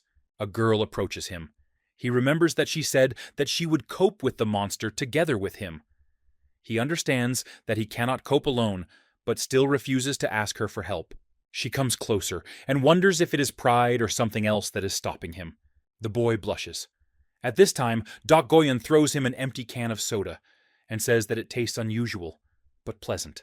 From that moment on, he kind of pays her back with this drink. Perhaps such payment seems excessive, but he should not perceive it as a debt. Ban notices the girl taking out her sword. He knows she could handle it even with her bare hands, and now she wonders why she would use a weapon. He suspects that she wants to show him something important. She claims that the guy is missing just one action, and she is going to show it, but only once. This single blow should be enough to deal with the monster. She gathers a huge amount of vortex energy in her hands, and tells him to watch carefully. Meanwhile, Rushel loses control of himself and suddenly attacks his comrade. Her sharp claws scrape against the metal of the sword. She screams in rage, not understanding anything. At the same moment, the spider releases a sticky web from its abdomen. Light tries to fight back, but gets lost in what's happening. Rushel jumps back, and the web hits the guy. Now Light is stuck to the pole and cannot escape from the sticky trap. Ban notices the growing chaos. He is distracted by Dokgoyon, who orders him to focus on the girl. Suddenly, the guy notices that something strange happened to the spider. Dokgoyon claims that everything is under control. She did a great job. The girl cut the spider in half, and now there was only one enemy left. It was just a swing of the sword. Simple movement, cut from bottom to top. But in this extremely simple action, the guy saw something more. More precisely, death itself, dividing the world. Suddenly, notifications appeared before his eyes, telling him that he had instantly realized that the expansion of the technique was increasing the power of control. The depth of understanding of what he saw, heard, and said increased by 5. He managed to grasp part of an extremely powerful and complex concept of martial arts. Just by noticing a fraction of the girl's skills, he achieved an incredible increase in his inner level. It all reminded her of the moment she encountered Ortima's force field. She probably used an advanced version of that strike, one that cuts through death itself. He trembles, not understanding how a person can put so much will into one movement of the sword. The concept of death, which he had only previously studied, appeared before him so vividly and powerfully that goosebumps ran across his skin. Dak Goyon approaches him and asks if he watched carefully, since she won't show it a second time. She then throws him the cannonball left behind by the monster. He immediately recognizes it. It is the core of a powerful spider they killed earlier. It has excellent characteristics. But the girl defeated the spider, and it is logical that the core should go to her. However, Dak Goyon claims that this is his reward, and today is not the time for modesty. At this point, Light screams for them to stop flirting and help him. Rushel is still in a state of madness. Dak Goyon notes that Light looks completely useless in this situation, and it seems like he won't survive. At this moment, Rushel appears and tries to attack Yu-Wan. The only one who can stop her is Dak Goyon. The girl claims that she has done her part of the job and does not understand why he is looking at her like that. Ban notes that the situation is unusual. If one of them dies, the consequences will be unpredictable. Dak Goyon agrees and says that he will distract Rushel. In exchange, he asks to destroy everything that ends up under the beast's feet. She then releases a whirlwind towards Rushel, and he shouts for the girl not to stand around doing nothing, but to come down to her. After all, this is exactly what she wants, to have fun together in battle. The girl immediately releases her claws and jumps towards Dak Goyon, with such force that the floor beneath her crumbles and pieces of stone fly off along with Dak Goyon. And so they meet in a fight. One tries to strike, while the other masterfully dodges. Dak Goyon then grabs Rushel's arm and throws her over his shoulder onto the floor. Rushel comes to her senses for a while. Dak Goyon lets her go, saying that it was extremely reckless to blindly and thoughtlessly attack someone who is much stronger. Then she tells her to get up, because the fight is not over yet. She is ready to entertain her until she comes to her senses completely. Dak Goyon addresses Yu-Wan, reminding him that now is not the time to be distracted, and he immediately understands what he is talking about. However, this task turns out to be quite difficult for him. The girl claims that if he really saw her first blow, he will be able to cope. At this moment, the spider tries to crush him with its paw, but the guy manages to dodge. He is confused. Why did the spider become active now, as soon as the girls retreated? Although the spider is on the verge of death, it still seems to be able to deal with Ban. The guy decides to take action and calls for his weapon. Chains emerge from multiple portals, wrapping around the spider and binding its legs. Light is amazed at how easily he was able to immobilize the monster. Ban decides that he can use his weapon to restrict his movements as much as possible, and then it will deliver a slashing blow with bloody poison when the spider is within reach. Dak Goyon notes that the boy's blow was too shallow, and that in order to defeat the spider, it was necessary to decapitate it. Ban himself understands that the cutting blow was too short, and cannot understand why. He also notices that the blood poison has not fully activated. Meanwhile, the chains holding the spider begin to gradually break. The guy realizes that consistently applying the two techniques turned out to be a difficult task for him. After all, he had never tried to do anything like this before, and at that moment, the spider breaks free completely and strikes back. All his comrades watched the battle from the sidelines and began to worry. Before that, having parried the blow, the guy grabbed his hand and fell to the floor. He was breathing heavily. For a moment, it seemed to him that he would not be able to block the attack. As soon as the spider touched the blade of the sword, it changed the angle and shifted the direction of the blow. If he had taken that attack head-on, both the sword and the arm would have surely been torn apart. However, no one could understand how he was able to feel it. It was only a moment, but it seemed to last forever. Was it because he had observed Dak Goyon's sword technique earlier?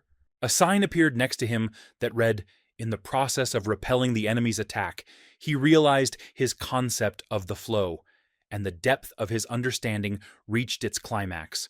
So that blow really affected him, and it was amazing.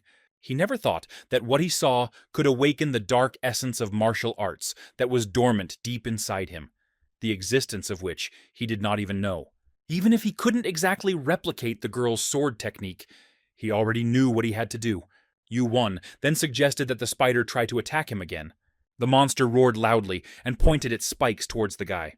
Light remembered that there was a concept of parrying, a movement that blocks or deflects an opponent's blow to the side, capable of preventing an attack or a fatal wound. If successful, you can even counterattack the enemy. However, this is just a concept, not reality. In fact, it's quite easy to die before you fully master this skill. Another way had to be found, but what must be, must be. He watched Yu-1 carefully. It was hard to believe that he could try to master the technique in such a critical situation. The question arose, is this even possible? Ban continued to fight masterfully. First, he took the attack head-on.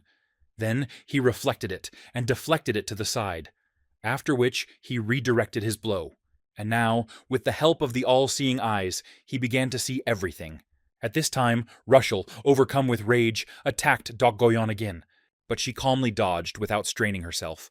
And Rushel, losing her balance, stumbled and fell, slightly scratching her face on the floor.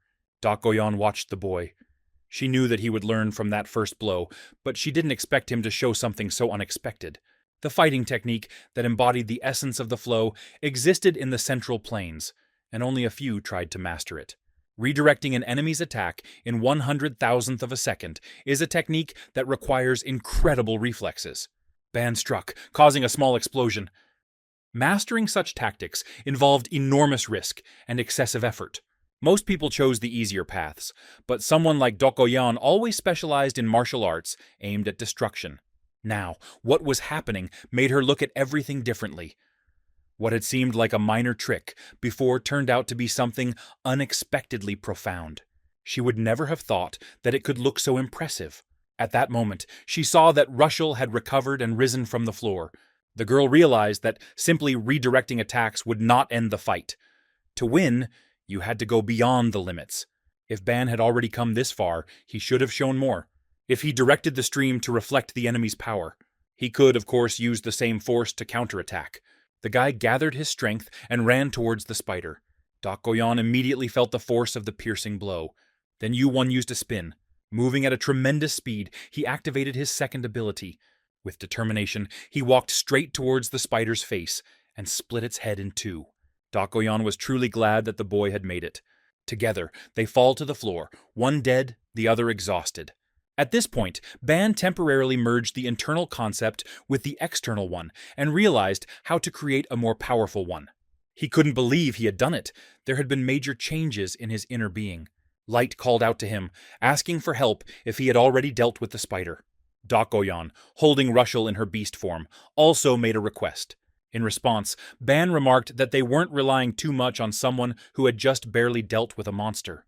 Dokgoyon acknowledged the beast's tenacity and added that she too would like to just stand aside like Light. Ban noted that it was a good idea, and a snake appeared in his hand. He absorbed the concept of the web that Light was caught in, and he fed her to his beast. The depth of understanding of the spiritual beast has reached level 25, and the skill Absorbing Net has reached level 16. He then summoned a chain net and threw it towards Rushel. Now the girl lay bound in chains and could not get out. Any attempts were in vain. These chains wrapped around her and sucked out her magical power. The more she tried to escape, the more they drained her energy. They noticed that the chains were working. Even the student ID card was lit up again. Since they had been told to leave the tower, they wondered if they should leave now.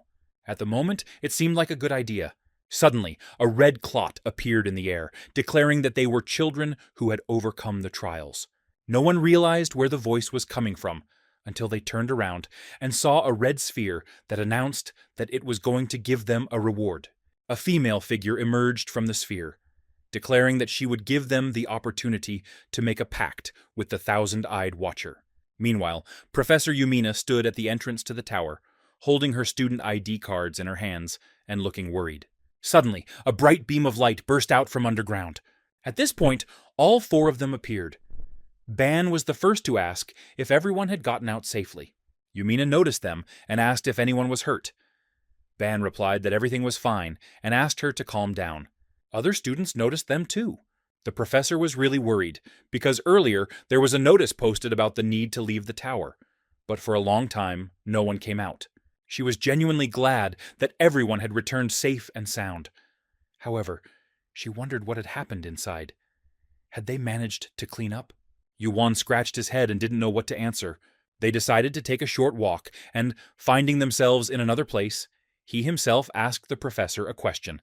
What exactly happened? After the fourth test, they were caught off guard by an unusual room. It had been only a short time since they had entered the tower. The question arose as to what happened outside after their disappearance. The professor explained that something terrible had happened. One of the students had been killed by an outsider.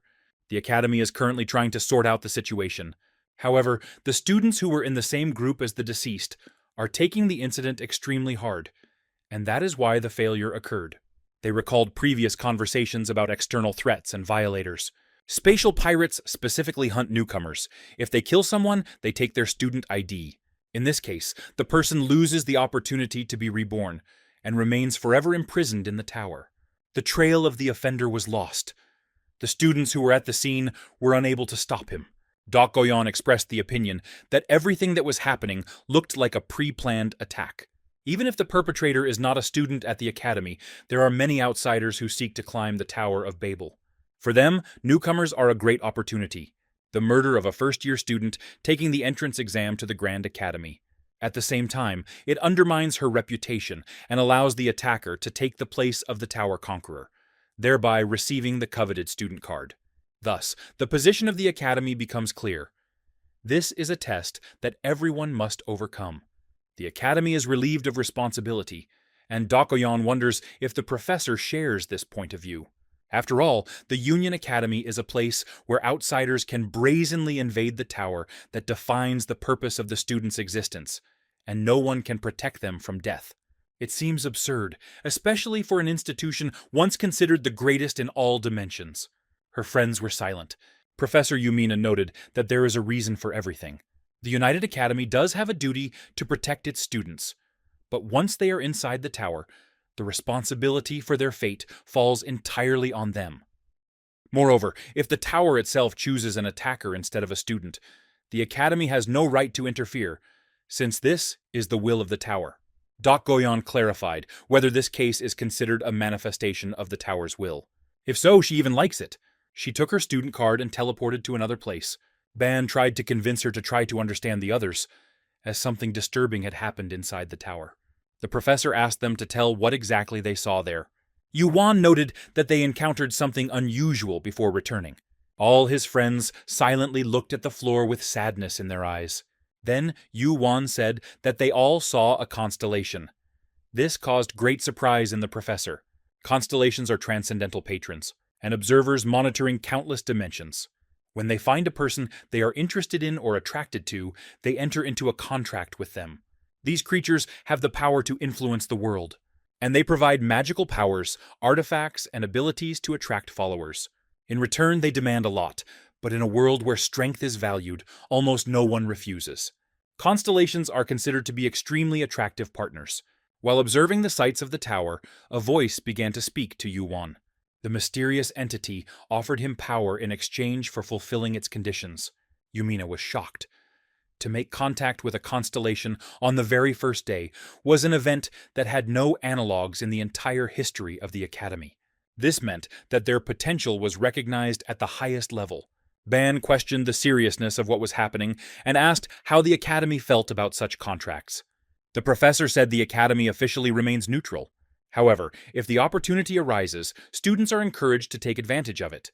In this dimension, the tower is the place where the interest of the constellations is most concentrated.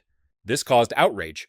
Despite the lack of proper protection from intruders, the Academy is so friendly towards creatures about which almost nothing is known. The professor asked what exactly the observer had asked Yuan to do. He replied she needed murder.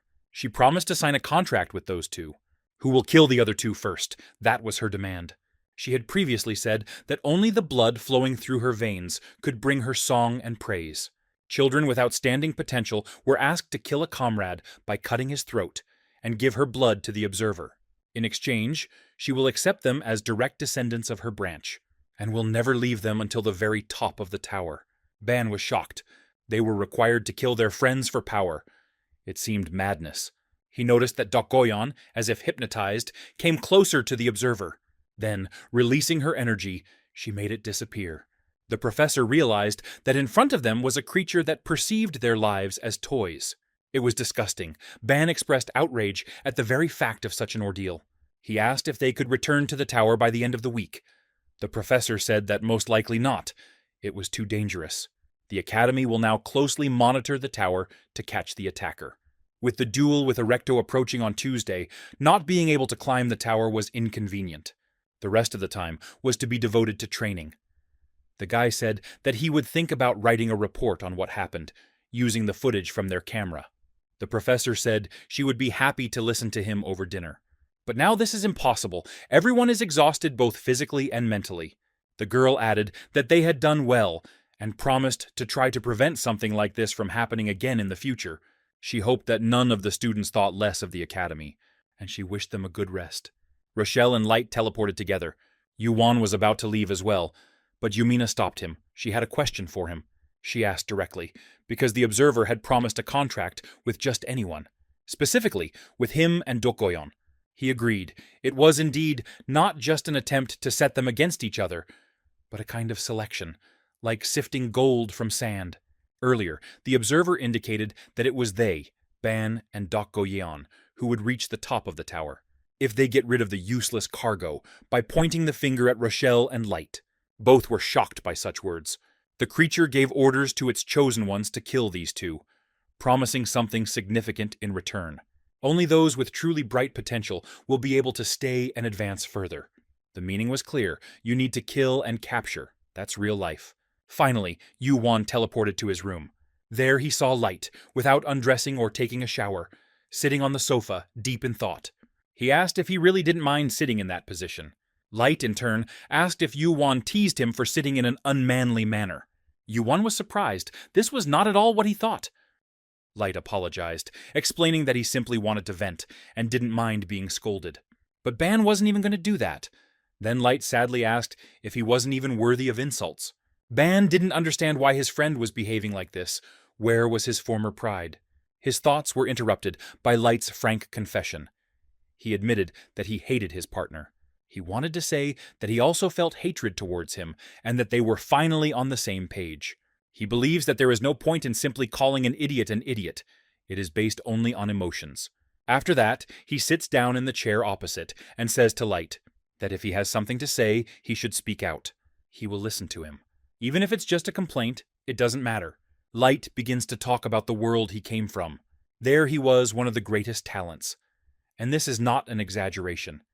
His family and surroundings recognized his abilities, admired him, and saw him as a savior. He was entrusted with the sacred sword, which was not just flattery. Having received the power of the Tower of Babel, he became the last guardian to save them. Thanks to his faith in it, he was able to make a pact with this sword and enter the academy with a huge burden of expectations from everyone. But everything went differently. No matter what he did, everyone treated him like a burden. Ban said that the words of divine beings, or whoever they are not something to be taken seriously. Light replied that he could call them whatever he wanted, since he was the chosen one, and Light was ultimately just a bystander to the two chosen ones. Constellations are transcendental beings, much stronger and smarter than humans. He can't understand how Ban and Dokgoyon refused their offers so easily. The guy noted that such proposals make no sense. There are many ways to become strong without having someone die. Neither he nor the blonde came here to listen to such things. Light thought that he was only saying that because he had unrivaled talent. Honestly, if there was something they had to sacrifice to become the chosen constellation, they probably wouldn't hesitate. But Light himself would most likely not have been able to decisively refuse. Perhaps he would never have made a choice. He is overcome by a feeling of annoyance and fear. He cannot forgive himself for his weakness. Sometime after the conversation ends, Ban takes a shower. He wipes his head with a towel and sees that Light is already in his pajamas and sleeping in bed. However, Light calls out to him. He apologizes for what he thinks is his whining.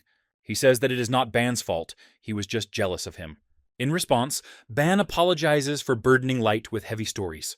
They are friends after all, and he is always ready to listen to Light.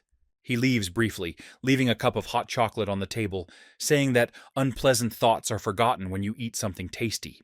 Light doesn't know what to answer, but simply thanks. Ban leaves, closes the door behind him, and leaves him alone. He notices that Light has changed a lot since their first meeting, and decides that he should be more careful with his words in the future. At that moment, Dokoyan appears next to her and says that at least now she won't have to go into the room, which is already good news. Ban is startled by her sudden appearance and exclaims, asking why she is in the boys' dorm. She gestures for silence and says, "Not caught, not a thief. But that doesn't change the fact that she shouldn't be here," Ban thinks. In response, she grabs him by the towel around his neck and drags him away for a change of scenery. They go out into the yard and sit on a bench. Ban asks if she came here because the cafe was too crowded, and it turned out that she was wandering around and came in. Dokoyan replies that she was curious and decided to come in. She then asks how the dead weight is doing, meaning Light. She considers him pathetic, lacking talent, and unable to adapt. Ban counters by saying that Light has abilities, especially in swordsmanship, and many other strengths. Dokoyan claims that all of this is due to the sword, and Light must understand this. His physical strength, fighting instincts, and special abilities come from this sword. Without it, he is no different from a useless fool. Moreover, he is not able to soberly assess the situation. He is deeply insecure, and at critical moments loses his composure, turning into a fool. And this can lead to the death of those who are nearby. Even without that, Rushel also feels weak. Ban can't figure out if Dokoyan is insulting Light or worrying about him. Then he asks about her herself. After all, she had been behaving strangely since the moment she first met the constellation. She was irritated, especially in the presence of the professor. He asks if she is okay. Dokoyan is embarrassed to realize that he is worried about her, and thinks that he used his ability to figure it out. But Ban replies that he doesn't need to use his abilities. After all, it's all written on her face. He hands her a mug of cocoa and says he just wants to know if she's okay. The girl takes a mug, and, after drinking the drink, he realizes that he just wanted to comfort her. She thanks him for his concern, noting that nothing serious happened. She was just really irritated at the time. She was brought out by emotions, both by the words of the observer and by herself. Perhaps she was thinking the same thing. Ban is surprised to hear this. The girl believed that the entity was the same as themselves. If these two had not helped them, she was thinking of getting rid of them. Yu Wan couldn't understand what kind of nonsense she was talking about, but you replied that maybe that was why she was even more disappointed. If she had been more decisive, she would have been guided by the idea of taking only the capable with her. If I had been too self-absorbed, I might have let them die. And, of course, she was angry with herself for possibly agreeing to something like that. The guy asked if she was serious about all this, and you confirmed it. Then Ban asked if that meant she could be considered stupid too. Dokoyan shared his deepest feelings with her, and this is how it all ended. He noted that no matter how powerful the artifact was, if a person did not have talent, he would not have been able to go so far. Light certainly has a natural gift to be able to control this sword. The problem is his habit of relying too heavily on weapons. Because of this, he cannot respond to the situation in a timely manner. The same goes for Rushel. Her incredible physical abilities and enormous potential are only held back by internal contradictions. All this will not be easy to overcome, but if they cope with their problems, then their talent will surpass anything he or Dokoyan could imagine. The girl, remaining seated on the bench, agrees to trust him. If they train, the results will speak for themselves sooner or later. If, as he said, they overcome their difficulties and grow, she will admit that he was right. But if the result disappoints her, he will have to take responsibility. Ban is very surprised for putting her own judgment aside, and he wasted his time on these fools. He should think about it carefully. With these words, she leaves, jumping over the railing, saying that she will see him tomorrow morning, and reminding him not to forget to bring his friends. He is surprised to hear about tomorrow morning, because they only returned today. After some time, everyone finds themselves in the training room. Yu-Wan watches Light and Dokoyan fight. The guy tries his best to strike, but then it flies off to the other end of the room. Light, tired and dirty, lies on the floor and turns to Ban. He reminds him that he promised to teach him, but instead he only gets hit. Goyon thinks this is stupid, but explains that this is how his body should be trained. Light isn't someone who can change just by seeing something once, like Yu Wan, so he needs to stop complaining and stand up. Light asks for his sword back, but is categorically refused. Until he learns to fight without it, the weapon will not be returned to him.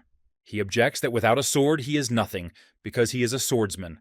Ban explains that he and Goyon had agreed beforehand that this training was necessary for Light to become stronger. He asks to trust them at least this time. Light hangs his head sadly, but agrees. If his comrades have a plan, that really means something. He realizes this and decides to try. He gets up to start again, but at that moment he gets kicked in the face by Goyon. She reproaches him for being too open, for not defending himself, and asks if he's not going to use his whole body, not just his eyes, to sense her attacks. If he really knows all this, he must begin to act immediately. Are his fighting instincts really that dulled without a sword? Yu-Wan activates his all-seeing vision and realizes that this is indeed the case. In real time, Light's stats begin to inexplicably decline. He's usually a monster who can handle even a recto, but now, without the sword, his powers seem to disappear. If it really is because of the sword, then his condition is much worse than expected. Goyon screams that he is getting weaker and weaker, and that without a sword he is nothing. But Light replies that this is not true. If he really thinks so, he should stop looking at the sword that is not in his hands, and look into the eyes of his opponent. Light screams and sparks of fire erupt around him. He delivers a powerful blow that Goyon barely manages to dodge, sending a cloud of dust flying around. Rushel notices that her comrade's appearance has changed slightly. Now, standing in front of them, is a blue-eyed blonde with long hair. Ban began to suspect that his essence was hiding. But if this is not so, then what made him break away? At that moment, something glowed on Light's chest. He fell to the floor in surprise, and a worried Yu-Wan ran towards him. Goyon immediately stopped him, saying that the guy was fine. It was just not something that could be resolved so easily. Light returned to his normal state. The girl asked him if he knew what the problem was. He replied that Goyon and Ban were right about him. He also thinks that he can't do this anymore, and asked if they could have another sparring match. Goyon replied that before they began, she had to apologize. She had been wrong about him. The guy said that the changes were unnecessary, and that he was the one the girl was helping. She interrupted him, saying that she thought he was an ignorant idiot. But if you think about it, he's the one who carried the bomb, and they'll hope that the bomb doesn't go off inside the tower. Light was yelling that he really didn't like her, and Rushel was trying to get Ban's attention. At this time, he looked at the guy with his all-seeing eyes, not understanding what had just happened. Light emanated both a holy spirit and a demonic spirit. Can such opposite concepts be combined in one body? This looks like the reason for that outburst. Does S-Light understand this? They will talk about this later in the dorm. Ban apologized to Rushel, asking why she called him since he was lost in his thoughts. You replied that everything was fine, but it was actually important. Maybe they should spar too. Ban remembered her previous appearance and asked if everything would be okay. She replied that it wouldn't be okay, but they had the ability to keep her. Even so, she also wanted to control her power and be useful. Ban looked at her in surprise and agreed. He noticed that she seemed oddly motivated today. Had yesterday's situation really shocked her that much? He gave her a wooden sword and told her that they needed to set their own pace. There is no need to be as noisy as their partners. The intensity of the struggle will increase gradually. Then they decided to start, and Rushel promised to try. But suddenly Yu-Wan wondered, was this the life he dreamed of at university? A period of his youth as he imagined it. It wasn't chaotic, with fights and aimless blows from the grinding of love. More like a young boy and girl encouraging each other while honing their skills together. He is very lucky, because thanks to Rushel, his dreams are coming true. The girl asked if she should start, but he replied that she should attack at any moment. The girl's eyes flashed, and her hair immediately changed color to scarlet. 5 minutes later, Yu-Wan said that the artifact would not let her escape no matter what. She is restrained by chains. They suck out her magic, and the girl gradually comes to her senses. A couple of seconds later, she came to her senses. She worried about the others, asking if everything was okay, if he was hurt, and how many times it happened. But he lost count. She sat down on the floor with him and apologized. After all, it's because of her that Yu-Wan is now all tired and dirty. The guy stroked her head and said that everything was okay. He promised to help and was ready to do so. so she shouldn't be too upset. They were interrupted by Dokoyon, who appeared behind them with a loud stomp. Asking if she had been training poorly while she was doing so, Ban calmly flirted. He replied that nothing like that happened, and that he did not see the expression on the girl's face, and he almost died. It wasn't what she thought. The guy was genuinely worried about Russell. Dokoyon approached the girl's face and asked if she had any ulterior motives. Training while thinking about something else is rude to your opponent.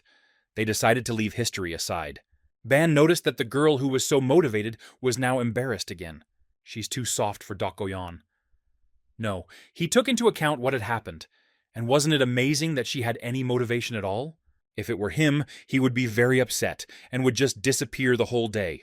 He doesn't think she has time to improve her mental state, but Russell is trying her best.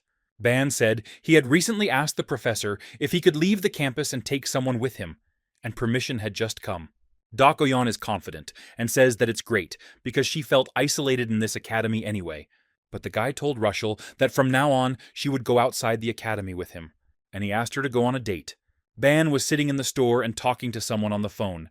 He said that he was not staying overnight. They were just going for a walk, and he would be back before evening. Dokoyon yelled at him, complaining about how long he had been living in some world of his own, referring to the situation where men and women stayed up late without any intention. Russell came out of the dressing room, attracting attention. She was wearing the outfit the guy had recommended and asked if she looked okay. The outfit emphasized her figure, and she felt a little embarrassed. Yu-won gave her a thumbs up and said she looked amazing. Russell admired the city. She couldn't believe that there was such a big and vibrant city outside the academy. Ban suggested taking a walk. There was another department store and a shopping area nearby. Before the girl could come to her senses, she found herself in a crowd of people and couldn't keep up with Yu-won. Her vision was starting to blur, and at this rate she might lose sight of him. But then Ban grabbed her hand and asked if she was okay. He apologized, because he forgot that the girl was in such a place for the first time. He also noted that the shopping area was very crowded, so it's better to hold hands. They both walked down the street, embarrassed, and then they went together to a diner, where they were served delicious dishes. Later, they visited confectionery and toy shops, where they bought a stuffed penguin. After shopping, we walked around the park and looked at the flowers. Russell ran happily, scaring away the pigeons, and both were very happy and smiling widely. After some time, they were sitting at a table outside and were served dishes made from monster meat. Russell ate with appetite and admired the taste, saying that it was even better than she expected. She couldn't believe she was eating Ellen meat just a short time after arriving in the city, and all this thanks to her friend. But then she froze. Ban realized that something was wrong with her and asked what was wrong. After all, she had just been enjoying everything. The girl replied that she felt excited because Ban brought her to the city for the first time in a long time. He gave her some beautiful things, treated her to delicious food, and in return, she can do nothing for him. She felt uneasy about simply enjoying herself, not knowing if being here would help her better control her abilities. Then Ban asked her to look at his hand. A ball appeared above his palm, in which her current emotions were formed, although she could not see anything. Previously, his abilities only detected anger from her, but now everything has changed. In this short time spent together, he was able to feel her other emotions as well. If they get closer and get to know each other better, they might find a way to solve her problem. Russell asked if his ability could reveal her problem, T, when the guy clenched his hands as if breaking the sphere, and sparks burst out of it. He said there are no problems now. He promised that he would see to it that her difficulties were resolved. And he asked her to simply enjoy herself today, without thinking about how to pay for it. Russell blushed and agreed. Everything that was happening seemed magical to her, as if his words were turning into magic. However, the guy noted that if they pushed the relationship so hard, it could become burdensome. Russell replied that she just wanted to be closer to Yu-won, get to know him better, and also understand the other girls, including Dokoyon. Yu-won didn't immediately understand what she meant. Russell admitted that compared to her, Dokoyon may be scary to her and others, but she still likes Bang a lot. Ban replied that perhaps she did not feel sympathy for him at all, but simply wanted to possess him as a weapon or a blade. Russell laughed at the comparison, but then winced, remembering the weapon, and wondered if he really thought that. The guy admitted that the analogy was strange, and asked why she was laughing then. She said she felt a little better. She used to think that Yuan was an all-knowing wizard or something, but now she realized that it wasn't so. It made her feel like she could try to be a better person. She took his hand and asked him to leave if he was tired of it. He had already done a lot for her, and in gratitude she would like to choose clothes for him. Ban smiled and agreed. He told her not to think about the price, but to just enjoy it. The girl replied that dating such a capable man was a luxury. At this time, Professor Yumina was sitting at the table. Above her shoulder was a robot with a camera that made sounds. She told him it was okay. Although it was a little tight, he only had to hold still for a second. It would be over soon. Suddenly, a voice of indignation was heard. Information about the tower is spreading thoughtlessly. Someone has leaked the Chronicle of the Ascent. How could this be allowed to happen? These beings from the lower dimension dared to allow this. Precious information was recklessly released, and now it cannot be stopped. However, another teacher countered that the video did not violate the rules. They should not have thoughtlessly accepted someone from such a low dimension in the first place. The man sitting opposite told Yumina that regardless of her views on Ban's independence, the situation had gone too far. It was already an attack on the Academy's authority. He asked if she was really willing to take responsibility for letting this guy do whatever he wanted. The professor sat in his office, watching the robot's broadcast, and was shocked. Ban had gone so far that he could now film everything that was happening inside the tower. When he first announced his intention to conquer the tower and film the video, Yumina didn't pay any attention to it and didn't object. She thought it wouldn't work anyway. In their world, it was considered obvious that artifacts and foreign devices could not function inside the tower. Magical fields overloaded and disabled any equipment. However, he has broken this axiom and demonstrated the result. He may not even realize what he has done. The point wasn't that Ban simply brought a recording from the tower, but that he created a device that could work inside it, and that seemed absurd. The laughs didn't stop there. Yumina had previously asked if he was really planning to post the video on his channel.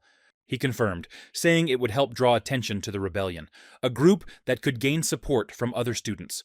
Yumina asked if he was confident in his actions. The information about the tower had been hard to come by, and now he would spread it so carelessly. Would he regret it? Ban replied that other students were suffering too. Moreover, now no one except him can film in the tower, and he effectively monopolizes the information. Some points, such as those about constellations, need to be edited before publication. The more information that is shared, the better for everyone. The professor had previously told him that the world was unfair, but she had not expected him to decide to fight it in this way. She also warned that consequences are inevitable. No one can predict whether these changes will be big or small. Therefore, it is necessary to strengthen their position quickly. The professor will be calmer if she knows that everything is okay with them. The girl could not imagine that one of his intentions would be so unusual and wonderful. She said that if he wanted to be safe, he should avoid accidents. It seems that what he created will lead to the manifestation of something great, capable of bridging the gap between dimensions. The man asked the professor if she was willing to take responsibility for allowing Yuan to do things his way, but she felt that she wanted to trust him and help him. In her opinion, if he films and publishes videos from the tower, it is his personal business. It was unclear to her what the problem was and who, in the man's opinion, was to blame. The man then turned to Professor Canton, who merely smiled and laughed slightly. He noted that even Yumina's lies sounded fine. Was he the only one who thought that this student was being treated specially? Professor Liliana of the Artifact Creation Department also intervened. She turned to Yumine and demanded that he simply tell her honestly who this guy was. Yumina replied that he was an ordinary freshman who entered this year. However, Professor Ryu of Combat Aura objected. If he was just a student, such behavior was unacceptable. There was a limit to selfishness. She should know that information about the tower was one of the most valuable. Yumina replied that the reason no one had filmed in the tower before was not because it was banned, and the lack of appropriate abilities or technologies. What is important now is not to ban it, but to discuss how its achievements can be used. Canton asked the question, what is the essence of these abilities, and on what principle does the artifact work? Let them explain it, so that everyone understands. Liliana interrupted him and demanded his attention. She has been working in this field for 200 years and claimed that artifacts created outside the tower do not work inside it, especially the high-precision equipment needed for filming. No circuit can withstand the waves of mana emanating from the tower. The more she studied this phenomenon, the more she became convinced that such a thing was impossible. It was an immutable law. But Yu-1 managed to break it. The girl wondered, who is he? Isn't he from the lower dimension and doesn't even have mana? How is this even possible? Is he the only special one? She noticed the artifact that was used to make the video. She put on gloves and demanded that he hand it over. She would disassemble the device and find out what technology he used. But Yumina refused. She had received permission to take the artifact in advance. And since this is a student's achievement, she will not allow anyone to interfere. The shouting began. Was she really refusing to cooperate?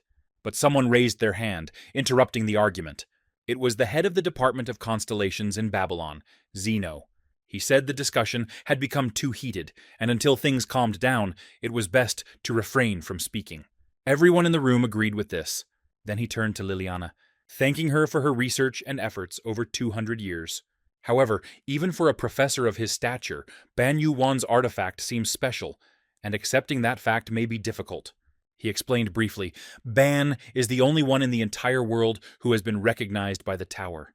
Someone was indignant, saying that this was a frivolous statement. After all, the student had only left the tower for the first time the day before yesterday. How can he be recognized by her? Isn't he from the lower dimension? Even if Zeno is the vice-rector, his statement seems reckless. Zenon noted that everyone is free to believe or not, but there is another reason to consider Yu-1 special. He asked Professor Yumina to share facts that were not in the video. Perhaps this would convince others. Everyone was shocked. Is there really any more information? The guy realized that Yumina might not know, and decided to tell him himself, without waiting for permission. He said that Ban and his classmates were the only ones out of all the tower climbers who were chosen by the constellations. The guy who just entered the tower for the first time yesterday has already been chosen as a constellation. This shocked everyone.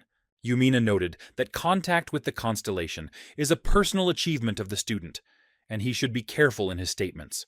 Zenon demanded an honest answer as to whether he and his classmates had signed a contract with the constellation. Yumina replied that no, none of the students signed a contract. The vice-rector was surprised. As expected, these students were extraordinary. They probably found it difficult to express their intentions under the pressure of the constellation's presence. After that, he invited Ban and his 11th grade friends to attend his lecture. Others could not understand why students who did not sign a contract were given the opportunity to attend higher-level lectures.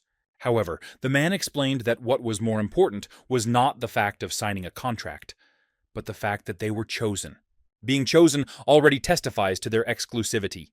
From the moment they refuse the contract, other constellations will definitely start showing interest in them.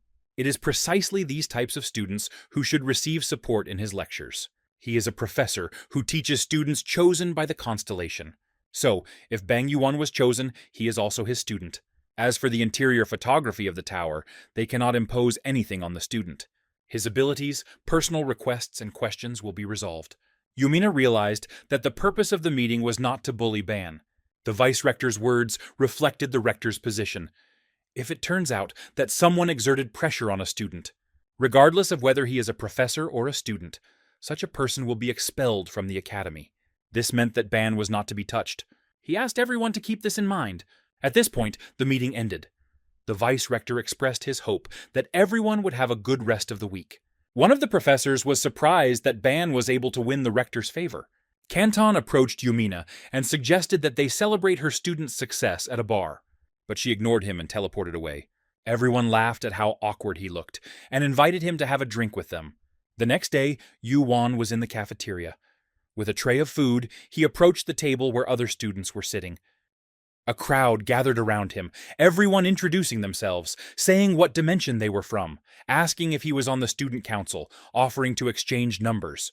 Some people asked if it was true that he was from the lower dimension. One girl asked him out on a date. Another wanted to meet him in the evening. Classmates didn't understand what was happening. S-Light explained that their channel went viral. The video of the tower's ascent has gained more than 2 million subscribers. Now it has become almost impossible to find someone who does not know about this channel. Everyone watched the video and discussed the characters. Dokoyon admitted that despite her doubts, Yuan's idea and abilities were truly outstanding.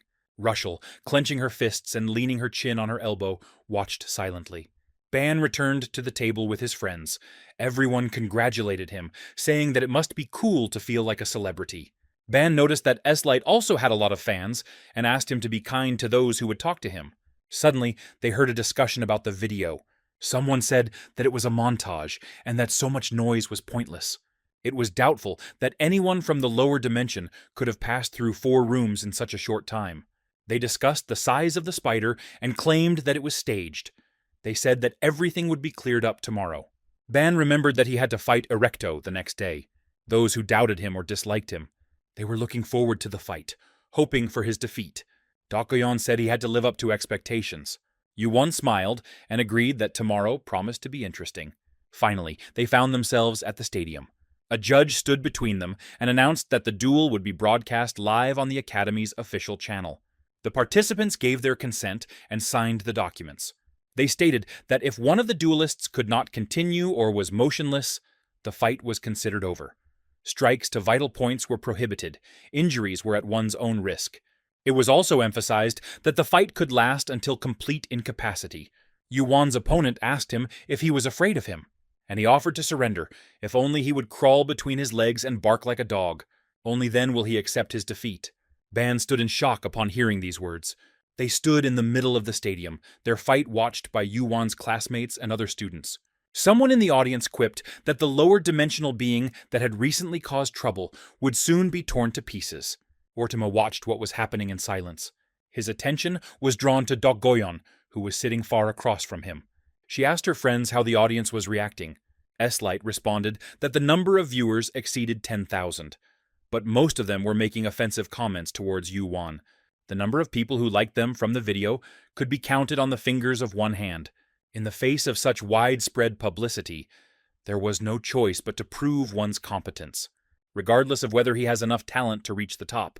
Ban thought about his opponent's words, not believing his ears. He never thought he would hear something so pompous, as if it were a phrase from a third-rate novel. He wondered if the enemy had rehearsed such phrases in advance. Erecto grinned evilly, surprised at how Ban remained calm. Ban in turn stepped back. He pulled out his sword and prepared for battle. Erecto gritted his teeth in anger, and he asked the judge to announce the start of the fight, and waited impatiently for him to defeat his opponent. He raised his hand, indicating the start of the fight, between Erecto, a first-year student, and Ban from the 11th. Erecto raised his huge fist in fury, intending to kill the enemy, but Ban deftly began to dodge, swinging his sword. He asked himself internally what he would do with his speed. Erecto got punched in the face, and his stone face started to crumble a little. After that, he fell to the ground. He thought about his speed, and the method that Dokoyon had recently taught him. It happened the night after a date with Rushel, in the sparring room. It took a lot of trial and error to master this technique. The method was effective against new opponents, and if he could successfully apply it, he could consider himself to have mastered it completely. To achieve this, he constantly trained by parrying blows from a club that alternated in speed and force. If he manages to endure it even once, the enemy will not be able to even touch him. Now Ban realized that Dokoyon was right. Erecto hardly affected him. Erecto found himself on the ground, shocked and not fully comprehending what had just happened. His body was shaking, his mind was racing between anger and confusion. The very next second, a powerful blow fell on the back of the head, short but accurate. Erecto screamed, clutching his head with both hands, clamping down on the area where he had been hit. Ban, watching his opponent's reaction, internally noted, the effect was excellent. Before striking, he imbued the blade of the sword with an energy wave. Erecto roared in pain and rage. He couldn't believe that someone actually dared to hurt his body. Meanwhile, Ban, who had kept his cool, calmly squatted down in front of his fallen opponent. Without a trace of fear, he offered Erecto a choice. Either he was going to finally stop complaining and continue the fight, or they should end this right now. The answer was not long in coming. A flash of rage engulfed Erecto. He jumped up abruptly, not hiding his intention to attack.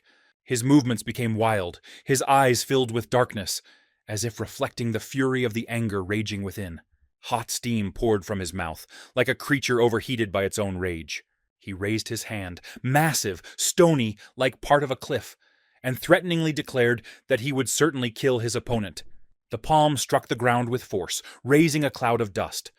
But Ban, who kept his composure, easily jumped aside. Even after receiving a painful blow, he did not draw any conclusions, and continued to act in the same way, relying only on brute force. Erecto continued to swing his arms furiously, trying to hit Yuan, but every attack missed the target. Ban moved easily and freely as he dodged, as if he knew his enemy's next move before he even thought of it. Realizing that this couldn't continue, Ban decided to attack back. He swung his sword, running the blade along Erecto's entire arm. It wasn't just a movement, it was a precise, accurate technique. He knew he had no other choice but to meet brute force with brute force. The roar of pain that came from Erecto's throat was truly frightening. The Vice-Rector watched what was happening and came to the conclusion that this match was completely pointless. Viewers actively discussed what happened in the comments, doubting the authenticity of the broadcast. Many did not believe that this was not a fake and wondered if it was really summer and if the broadcast was live.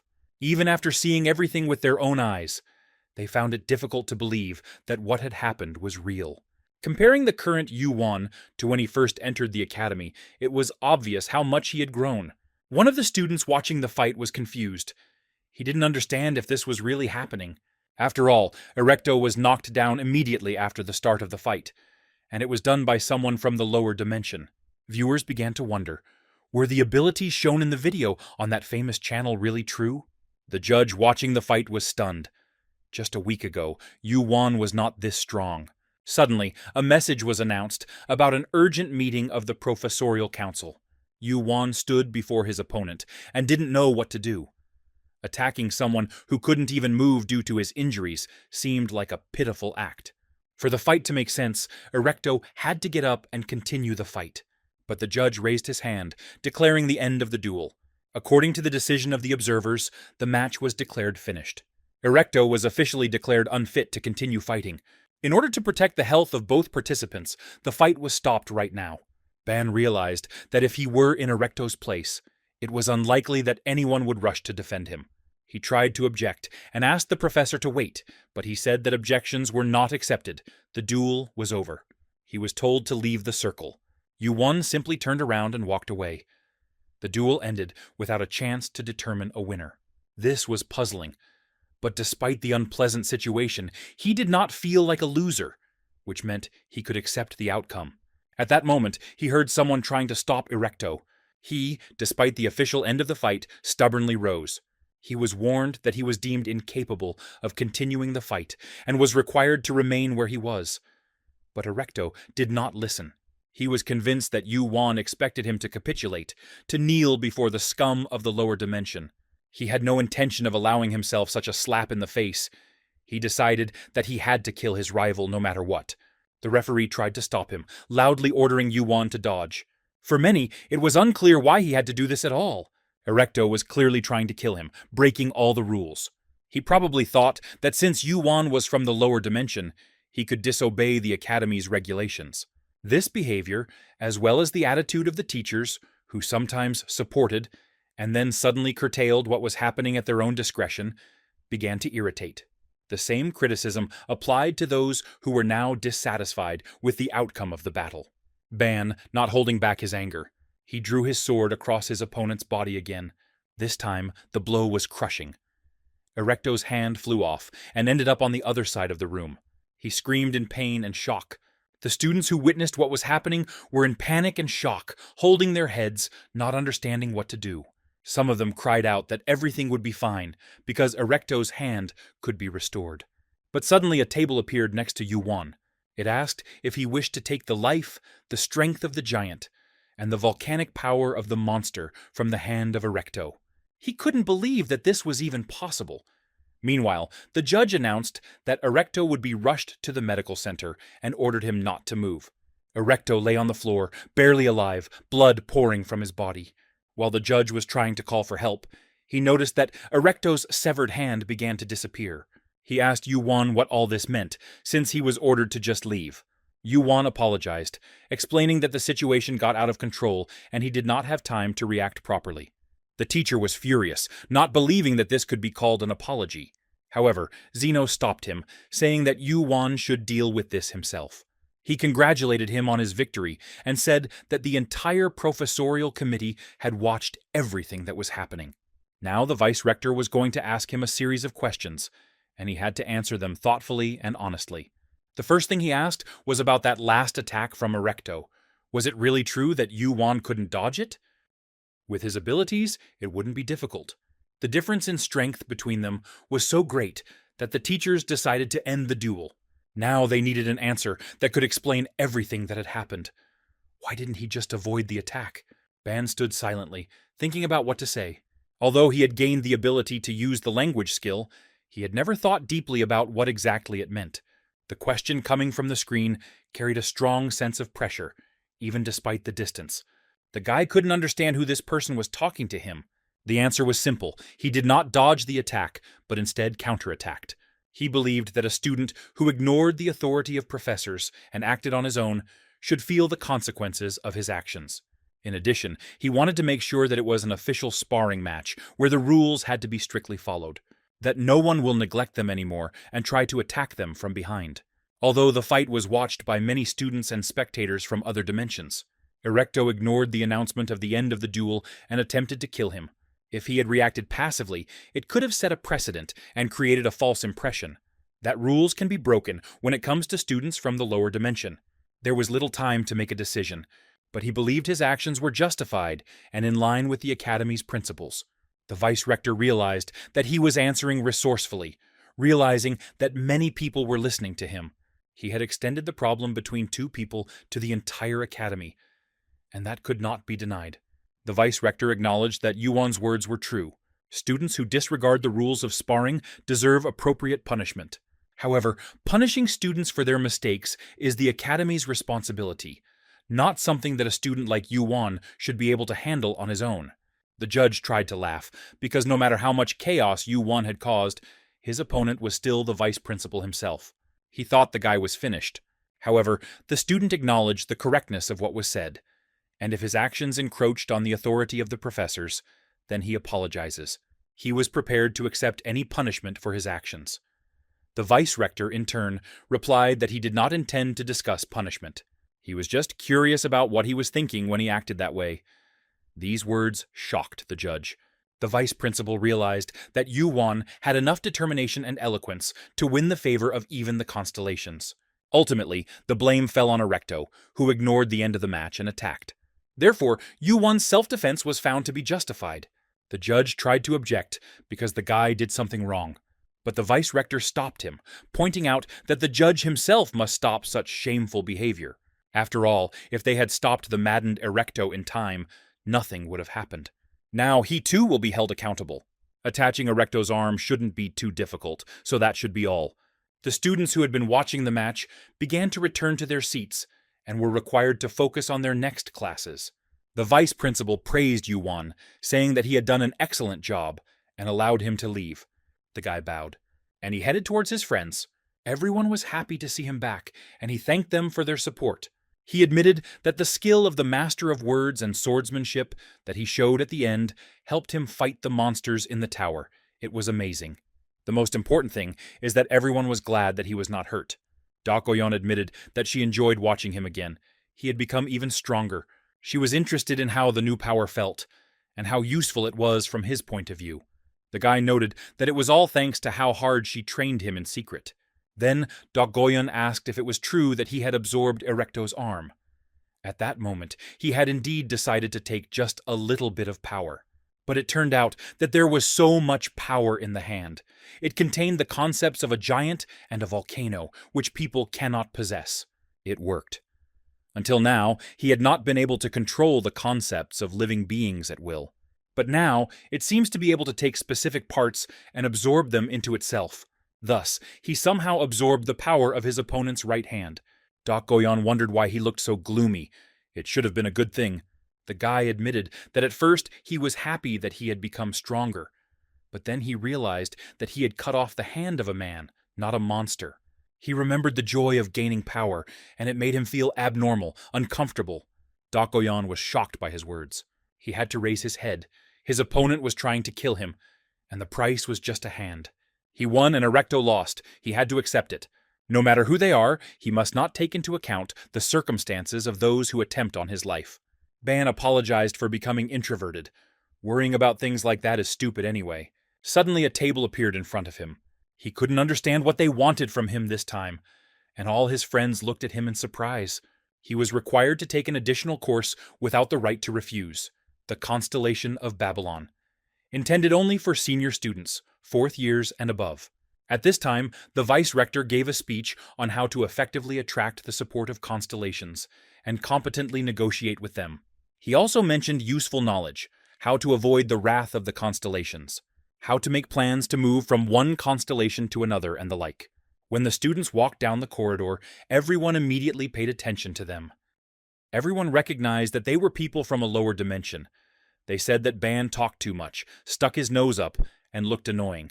Someone noted that, despite his origins, he seemed worthy. During the duel, he looked smart. Nobody understood what they were doing here. This was the 4th-year floor, where only Professor Zeno's classrooms were located. Yu-Wan addressed his comrades, saying that there was a rumor in their world that the more he was cursed, the longer he lived. Then he simply must be immortal. Rushel took the guy by the sleeve and asked if he was okay. After yesterday's incident, she was worried that even more people would start to dislike him. People said they didn't even know who he really was. He replied that he was fine. It was a little frustrating for him, but he thought it was better than being underestimated. He stroked the girl's head and told her not to worry too much. She thanked him for his concern and blushed. Dagoyan began to get indignant. Didn't they hang out together on the weekend, and now they were on the same wavelength? She asked Rochelle if she liked the clothes Ban had given her, and advised her to take her courtship elsewhere. Rushel said that maybe she was just jealous. These words made Dakoyan very angry. She asked if this wasn't enough for Rushel after what happened in the duel. Ban tried to calm her down, because the first lecture was about to start.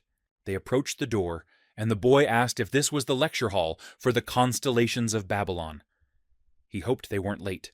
S-Light noted that there had already been a lecture last week, and if newcomers from the lower dimension suddenly showed up, it would be very strange.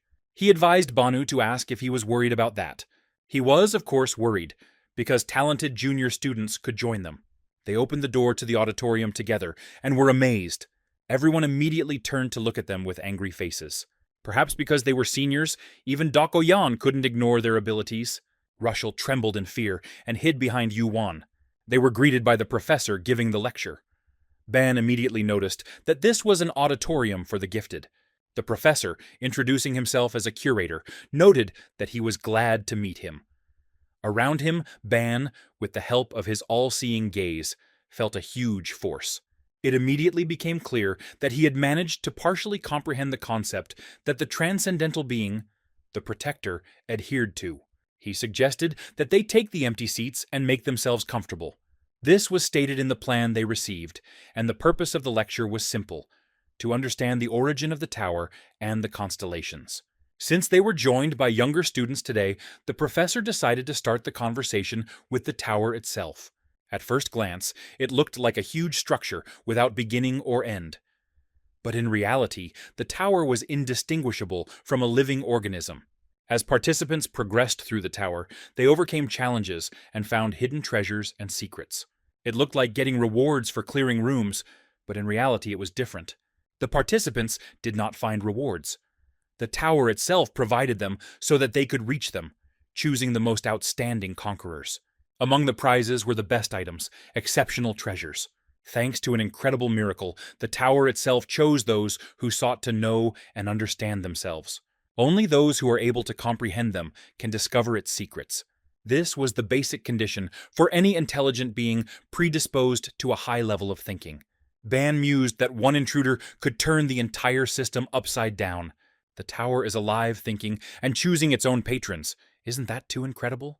But then he remembered the moment of the mass mailing of the letter from the rector, which happened shortly after the intruder entered the tower. They suggested that the phenomenon observed in the 4th room was caused by an uninvited guest. If you think about it, there was already danger waiting for them in the 1st room. The creature that instantly killed Louis was a real elite. If the tower only started acting strangely after they arrived in that room, then the difficulty of the first, second, and third rooms remains unexplained. Panic gripped him. What was really going on? A wild guess came to him. But what if we change our perspective? Perhaps the tower became more complex, not because of the intruder, but because they themselves began the ascent. Perhaps the difficulties and rescues were caused by the tower deliberately placing them there, or because he, as the future owner of the tower, began the ascent. If that makes any sense at all. The vice principal paused in his conversation, looked closely at Yuan, and then smiled slyly. Yuan decides not to think about it too much. If the tower thinks for itself and chooses those who climb, as the professor said, then there simply won't be a better moment. After all, their class faces challenges and situations unlike any other. As has been said, high risk comes with high reward. The rewards that the tower has in store must be on a completely different level. Looking at the professor, he still couldn't get used to the concept. With this audience, he didn't understand what was happening. The vice-rector, as if reading his thoughts, asked if he had already mastered the sphere. After all, there was a barrier around here. Some students don't notice it even after years, but Ban discovered it on his first day. His intuition is very honed. As expected, even as first-year students, the 11th grade students fully meet the requirements to take this lecture. After that, a sphere surrounded by rings descended from the sky. It was purple, like space. Zenon placed his hand on her and stated that he had a question for Yuan. He asked him what he saw in the sphere. A lot of signs with the words immeasurable appeared in front of the guy. He admitted that he could not see anything at all.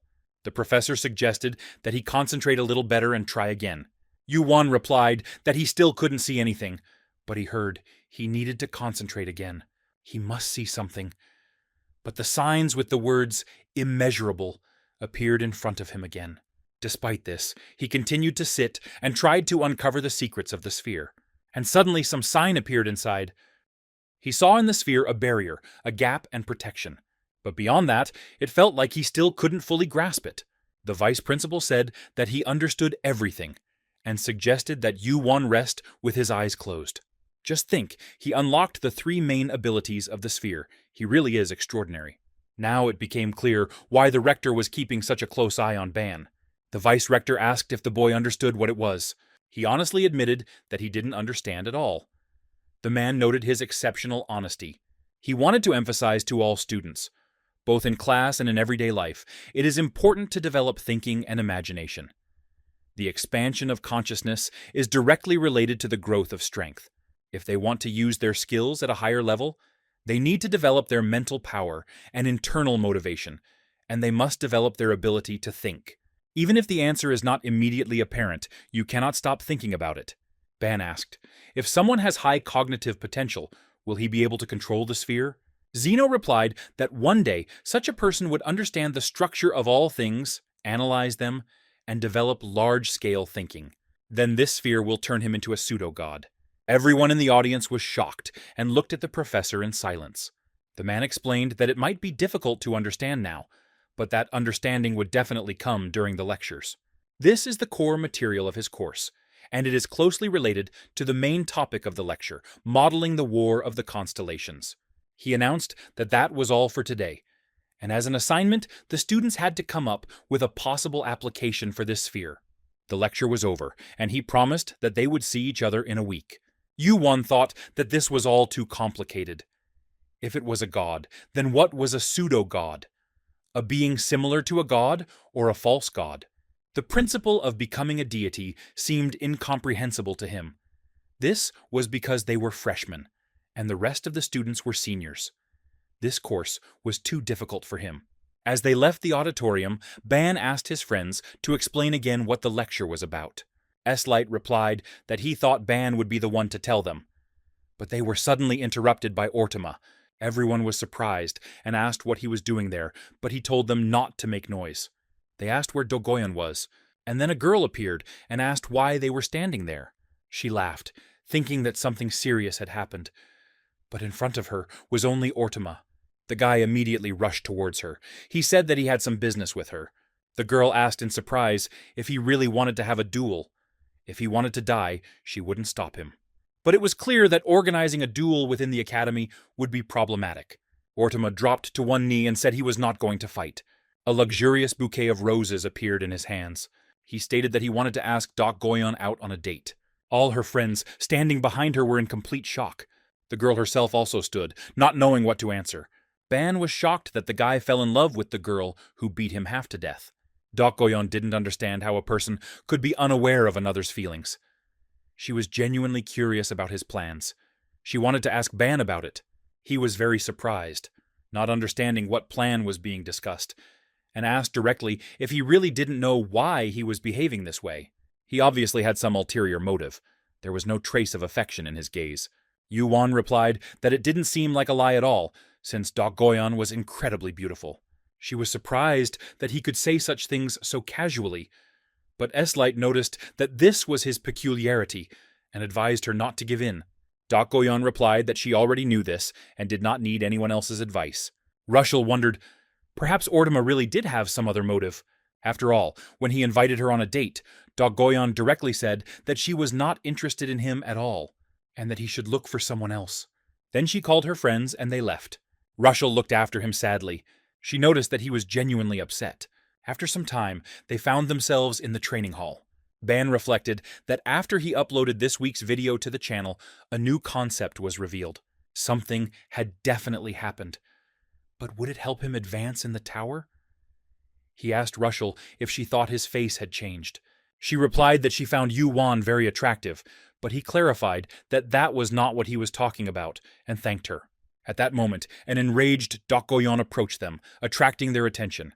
She said that during training, you need to focus on the process, and during breaks, you need to rest, and now is the time to stop fooling around. The boy repeated that there was something unusual going on with his face, but Doc Goyon snapped. Didn't he hear what she just said? He should focus on training. If he continued like this, she would make him train until the morning. He agreed, promising Rushel that they would talk about it later. On the battlefield, Ban and Rushel fought, flying across the room in a dangerous fight. S-Light noticed that his friend had indeed become much stronger. Maybe it was time to stop focusing on dungeons and move on. Doc Goyon agreed that he had become stronger, but was still far from the level of his comrades. From the very beginning, their training together only bore fruit, because one of them was gentle with the other. In any case, tomorrow is the day of the ascent to the tower. Has he figured out what to do with Rushel? If everything remains as is, the hike will be no different from last week. If they don't find a solution, they will face the same thing again. At that moment, Ban activated his all-seeing eye. Last week, while watching Rushel, he noticed several things. Her heart was out of control. Any emotion became fuel. Her state changes dramatically depending on which emotion is used. When negative feelings become the source, it burns more and more and loses control. But if the basis is calm and positive emotions, the riot subsides and the emotions stabilize. However, in combat, strong emotions are naturally amplified, making violence inevitable. At this point, Rushel was trying to hit the enemy with her claws. Ban decided to change her fuel to positive feelings. He pushed the girl away with the back of his sword, creating a wind barrier around her. In surprise, she flew to the other end of the room.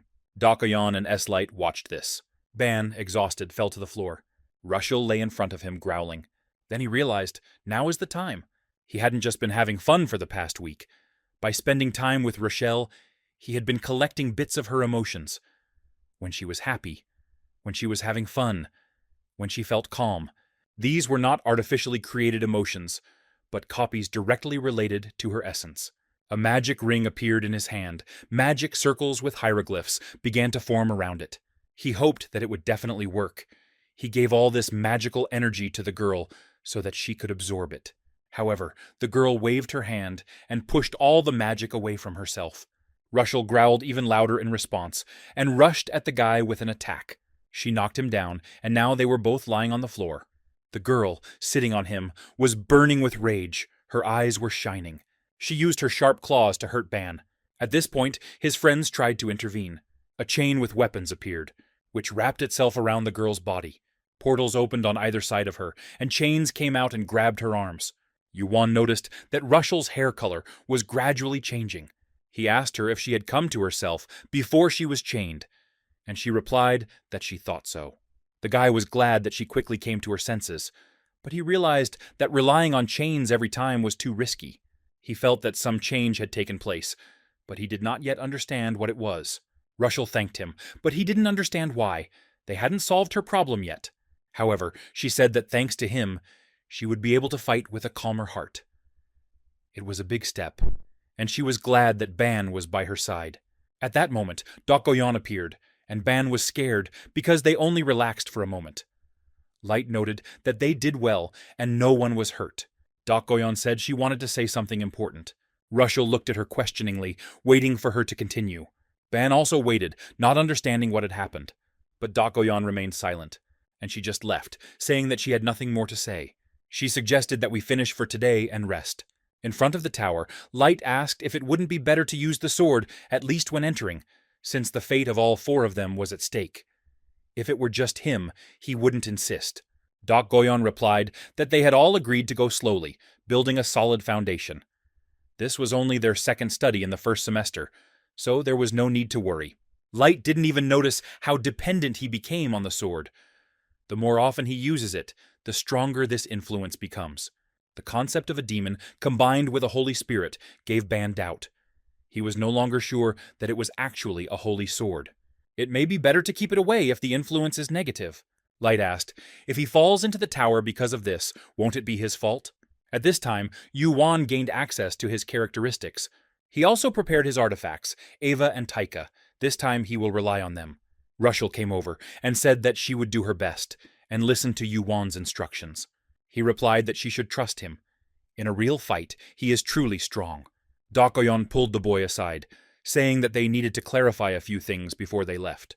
Today is the first evaluation, and frankly, she is disappointed with the other 2 members of their group. She asked him if he had forgotten what he had promised her. He replied that he had not forgotten. They had both already begun to change, and there was no point in waiting for the result. Everything will be as he said.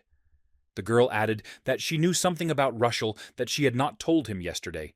While Russell herself was trying to eavesdrop on the conversation, Dokgoyon snapped her fingers. A sharp sound flashed through Russell's ears, interrupting her attempt. Dokgoyon said that she becomes bolder around Bang. She then asked the guy if he knew what the word submissive meant, in terms of being dominated. It may feel uncomfortable, but some people find stability in strong leadership. In this sense, it seems that Russell really likes someone who can completely dominate and control her.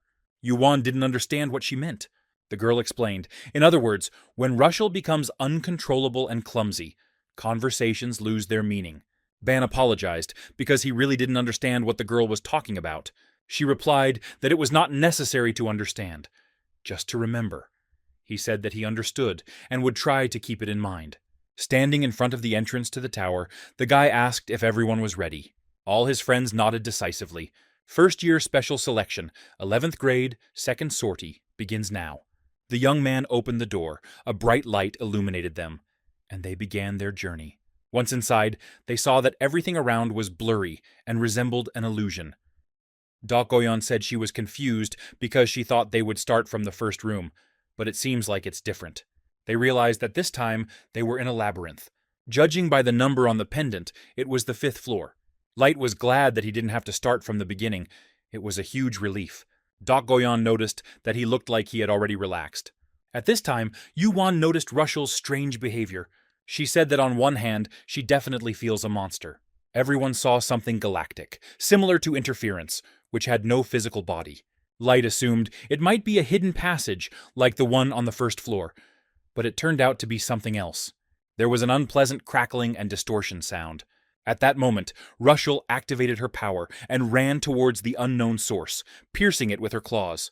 As expected, it turned out to be a glitch phenomenon, when the external signal, image, and sound become distorted. The inversion of form caused a feeling of fear at the moment the monster appeared. This type was completely different from any monsters they had encountered before. There were a lot of unfamiliar concepts here. It was hard to figure out exactly how fault and inversion applied to each other. Inversion looked like something useful, so the guy decided to try to use it. He immediately noticed that the distortion was growing, but Dokgoyon saved him. She told him not to get distracted, because it would be difficult to clear these anomalies and get out of the labyrinth. The path ahead was difficult, and they had to be on guard so that they would not be separated. After that, they moved on. The monster didn't look like something that would appear on the 5th floor, but that wasn't surprising anymore. Even little by little, the inversion was accumulating. The question arose, if he needs 100 of such distortions to use the ability, is it worth trying at all? Ban stopped Rushel, saying that she shouldn't fight alone. She could go into a berserk state, and that was dangerous. He invited her to stand next to him. Dakoyan interrupted them, telling them to stop flirting and keep moving. Ban decided not to absorb the concepts emerging from the walls of the labyrinth. Rushel warned that several monsters would appear nearby, and the boy attacked them, focusing on absorbing more of the glitches. They ran through the labyrinth together. Light didn't understand when it would all end. The girl replied that it was indeed strange. She remembered every route they had run, but this place, despite the different entry method, seemed familiar. It wasn't just a maze, it changed in real time. At this rate, the only option may be its complete destruction. Ban thought about it. He had been so focused on collecting the inversion that he had overlooked something important. Dakoyan noted that if everything was destroyed, something should appear, but she was stopped by U1. He explained that a constantly changing path was meaningless, so there is some hidden trick hidden in the walls. He touched the wall, identifying where the solution might be, and soon found it. The illusion was absorbed. It was a concept that a person cannot possess. Another passage opened up before them, and he confirmed that his guess had been correct. Everyone was surprised that he managed to pass the labyrinth even in such a situation. Although he noticed it a little earlier, he was too focused on collecting concepts to pay attention. He didn't want to waste time, so he simply observed his surroundings for a few hours until he found the part that seemed wrong to him. After that, he told everyone that it was time to go. He was getting worse from just being in this labyrinth. Dakoyan noted that, if she thought about it, he had found a magical weakness that even she hadn't noticed. As expected, he wasn't just a genius. The sword passed smoothly through the glitch monster, and it shattered into pieces. Light noticed that the monster appeared again right after the previous one, and thought that their group was really different from the others. The boy exhaled tiredly. Rushel asked if he was okay, if he was hurt. He replied that everything was fine. He just couldn't believe that his magic power hadn't increased at all. Although he had absorbed enough, if not more concepts than necessary, his magic power had not exceeded 200 in the past 3 hours. Nothing unusual had happened to his life either. He didn't understand what was happening. At that moment, Dakoyan came up to him and asked what was wrong with him. He replied that even after defeating the monster, his magical power did not grow. The girl chuckled, saying that he had hit a wall. He absorbed energy, as if sucking it out of everything around him, but did not give himself time to grow. He watered the plants without allowing them to sprout, so he reached his limit too quickly. The boy didn't know what to do, but at the moment he was just trying to outdo himself by blindly hunting monsters. It wasn't the best way. A more effective method would be to learn something else. Dakoyan cast a special glance at Rushel. She said some people seem to enjoy being away from campus on the weekends, getting some fresh air, eating good food, and going shopping. Bang said that if Dakoyan helped him, he would be happy to learn, and would even consider going out to eat or shopping with her. The best place for him now is to study the basics of the art of divine manifestation. Despite its big name, it is just a basic martial art, so it won't be too difficult. He had only learned the basic principles from Dakoyan so far, but had never been trained in martial arts directly before.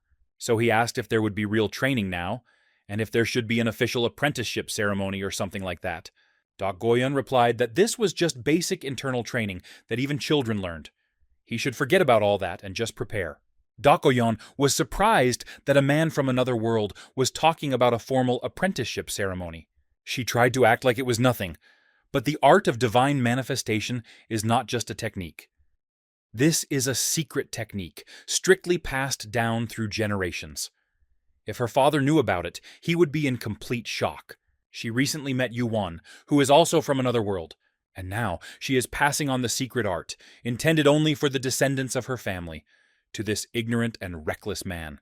Ban asked if he really needed to undress, as he was very embarrassed. At this time, Rushel and Light chuckled, pretending to turn away, although in fact they were secretly watching.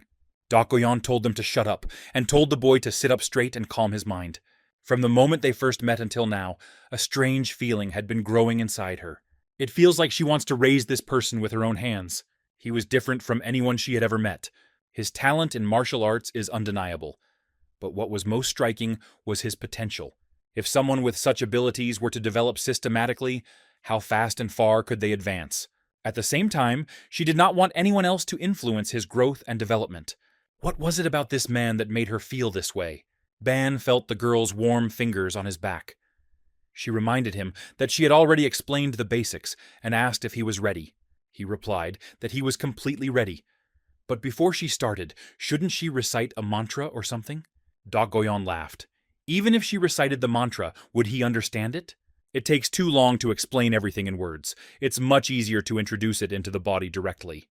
And as for the initiation ceremony into disciples, where did he even get such knowledge of martial arts? Ban thought that if he admitted that he got all this from a martial arts novel, he would definitely get beaten up, so he just kept quiet. Dak Goyon said that they could start now. The boy was surprised and tried to stop her, but she managed to touch him, and the space around him began to distort, as if the universe was bending in on itself. Dak Goyon had previously said that the divine manifestation technique she was going to teach him would completely change the nature of his chi and mana in his body. The guy himself thought that this was a basic martial art, so he thought that it would be easy to learn, but now he understands that everything is different. The girl says not to worry. When he trains his ki, the change in its nature will happen naturally.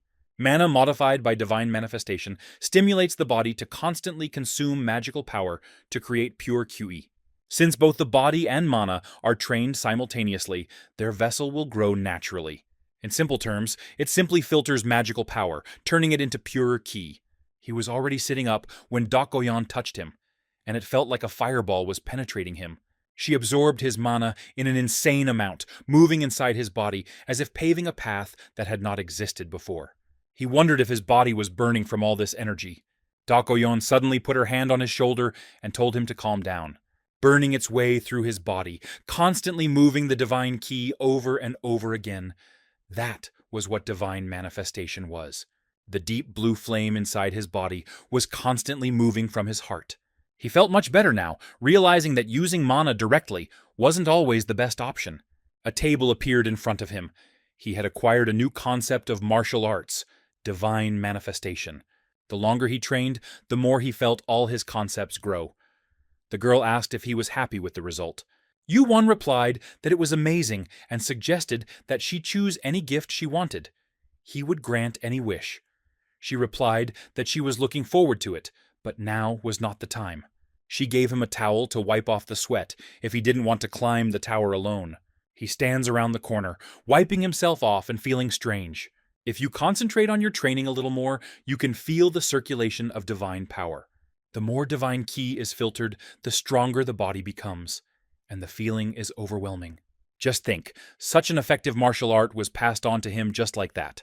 Afterwards, he comes out, already dressed. Light asks if he is going to upload a video of what happened to the channel.